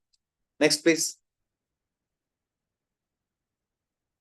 Aeroponics basically means some of the crops wherein nutrient-rich water is sprayed to the root system of the crops. Here, the crops will be just hanging, and the nutrient-rich water is sprayed, and the roots pick up the nutrient-rich water, and they produce high-quality vegetables. This can be used for vegetables. This can be used for flower crops, and even in case of producing the potato seed material, aeroponics technology is used in agriculture. This can definitely bring a revolution in farming sector. Next, please. So this is aquaponics. I was talking to you. In this case, you can see the fish in the figure and the crops there. So what usually they do, fish, they give away their excreta in the soil, and that water, in the water, and that the water is circulated to the crops. Crops uptake, take up the nutrients, especially the excreta portion of the fish, and the fresh water again comes back to the fish. So this is a circulatory system. And in this case, we don't use the soil. We produce crops. Crop uses the excretory water of the fish. Again, fish gets the fresh water. Very simple technology, but now becoming very, very popular in Indian context. And this can really bring, double the income of the farmers, both through crop production as well as fish production. Next, please. Next slide. Yeah. I was talking to you about institutional innovations. So India is one of the important, country which has very high amount, number of small and marginal farmers. 80 to 83% of Indian farmers are small and marginal, and they own a small piece of land. And unless they come into an institution that can protect and help their addressing challenges, this is a very difficult task for Indian agriculture to become popular. So in order to address the challenges faced by the farmers in Indian agriculture sector, Government of India came out with a new and innovative institutional mechanism called as farmer producer companies, wherein the company is owned by the farmers, managed by the farmers, and run by the farmers. And nobody other than the farmers can become the members of this company. So this is an institutional mechanism helping farmers in fetching the nutrients, fetching the inputs, producing the crops, fetching the technology, aggregating the crop yields, and then marketing them collectively. Thus, the institutional innovation in agriculture, especially in collectivizing small and marginal farmers in the form of FPO, is one of the most noteworthy, institutional innovation in Indian agriculture. So this, we are now trying to push the farmers to become the members of this FPOs, and thus help in addressing the challenges faced by them. Next. So with regard to marketing of agricultural products, it was again started by the state of Karnataka. We call that as REMS, Rashtriya E-Market Services. So REMS, has a big platform. More than 45,000, buyers across the country are registered on the REMS platform, and farmers can, post their produce. For example, one farmer has 10 quintals of X commodity, and with so much of grade and quality, they will post them through the e-NAM. It's called as e-national market, agriculture market. So this is a market innovation. It's a platform. It's a digital platform, online platform that helps the farmers to sell their produce at a very competitive price. And this is, each product is exposed to more than 40, 45, 50,000 buyers, registered buyers across the country. And they can quote price for their commodity. If the farmers are agreeable, they can sell their produce, or they can continue to keep it for auction next day. So this is one of the most important market innovation. This digital technology is completely useful, and Karnataka has been a pioneering state with REMS. Based on the REMS experience, the national government has started e-NAM, and now most of the mandis, most of the markets across the country are now trying to adopt e-NAM for helping small and marginal farmers to sell their produce from their houses. So the market price discovery is very simple. Price discovery is profitable to the farmers, and there is no possibility of cheating. And whenever the market is accepted or the prices are accepted, the buyer will come and pay the money digitally into the farmer's account and then pick the material. So this is one of the most important innovation that India is now trying to march further and set up a model to the entire globe. So this can also again help the farmers in fetching better price for their commodities. Next. So I stop here. I have tried to share a few of the technologies which are already being implemented, and some of them are in pipeline. And it is the responsibility of all of us. You are into agriculture sector. So how do I introduce these technologies to my small and marginal farmers, help them in getting better, better profits in the days to come? With this, I stop here. And in case you have any questions, you're welcome. And I should be happy to answer any of your questions. Thank you.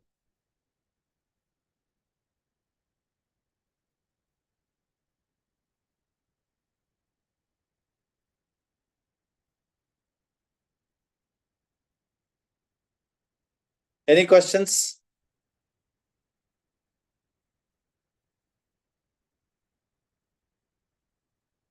Preeti, you can share the slides with them. And in case they have any questions, they can write to me. And they can ask me now. If not, they can even write to me, and we will be very happy to share any of more information on this. I will send the write-up to you, because my PPT contains only the pictures and not the write-up. Okay. Yes, sir. We have one group of Agritech, so we will share in that your presentation, sir. And my current slides are only pictures. They don't show any of the write-up. What I will do, I will share a detailed write-up. You can share both of them to the participants. okay, sir. That would be better. Remind me on Monday. I am on travel, and I will share with you on Monday so that you can share it in the group. Yes, sir. Yes, sir. So somebody is asking, sir, kindly, I mean, yes. Differentiate between hydroponics and aquaponics. In case of hydroponics, it is basically recycling of the nutrient-rich water through a circular system. The water is continuously flowing. Roots are hanging in the water flow. Roots will take up the requirement, nutrients that are required by them. The same water get recycled. Whereas in case of aquaponics, there are two systems. At the pond, we have fish that are producing. I mean, whatever the excreta of the fish that comes into the water is recycled to the crops. Crops will uptake the fish nutrients, I mean, nutrients of the excreta in the fish, and they will, clear the water, and then that clear water comes back to the fish. So this is a very simple mechanism. In case of hydroponics, it's a recirculation of nutrient-rich water. Whereas in case of aquaponics, we have two systems of production. One is fish production, one is crop production. Fish in the water, gives away their excreta. That excreta is picked as a nutrient by the crops. Water gets fresh and goes back to the fish. Okay.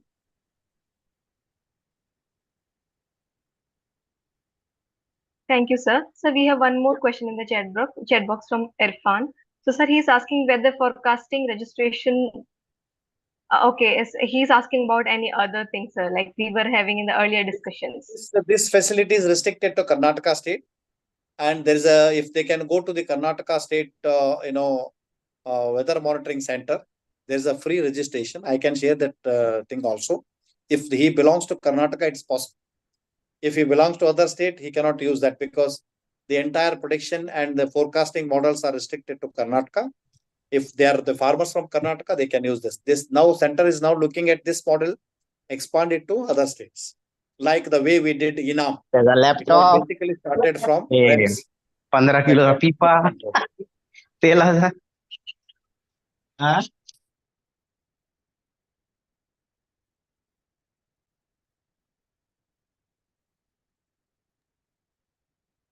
Any other questions? I think, sir, is there any question in your DM, sir? I do not see any question in the chat box, sir. I think there are no much questions on this. There are anything you can forward them to me. Okay? Yes, sir. Yes, sir. And we will definitely reply them. So thank you very much, and I wish all the participants a wonderful day. And yes, ENAM marketing is all over the India. They can definitely register on EMA. Irfan was asking another question. Yes, sir. And REMS is for. Okay. So thank you so much, sir. So network was unstable yet to. No, I am also on travel. Yes, I sir. stopped for this talk, and then I'll be proceeding further. Okay. So still All you the best. made an insightful presentation, sir. Thank you so much for putting all your efforts, sir. Thank you so much. Thank you. Bye. Thank you, sir. Yeah, bye. Bye, sir. So dear participants, this was all for today's session. So we'll meet again tomorrow at 10:30 maybe. The schedule of tomorrow's sessions will be shared in the group. So I have given the link to join the WhatsApp group. And you can please copy the link and join the WhatsApp group to all the sessions. Like on Sunday, usually we have different timings. So join the group, please. So thank you so much. We'll call it a day and have a good night. Thank you.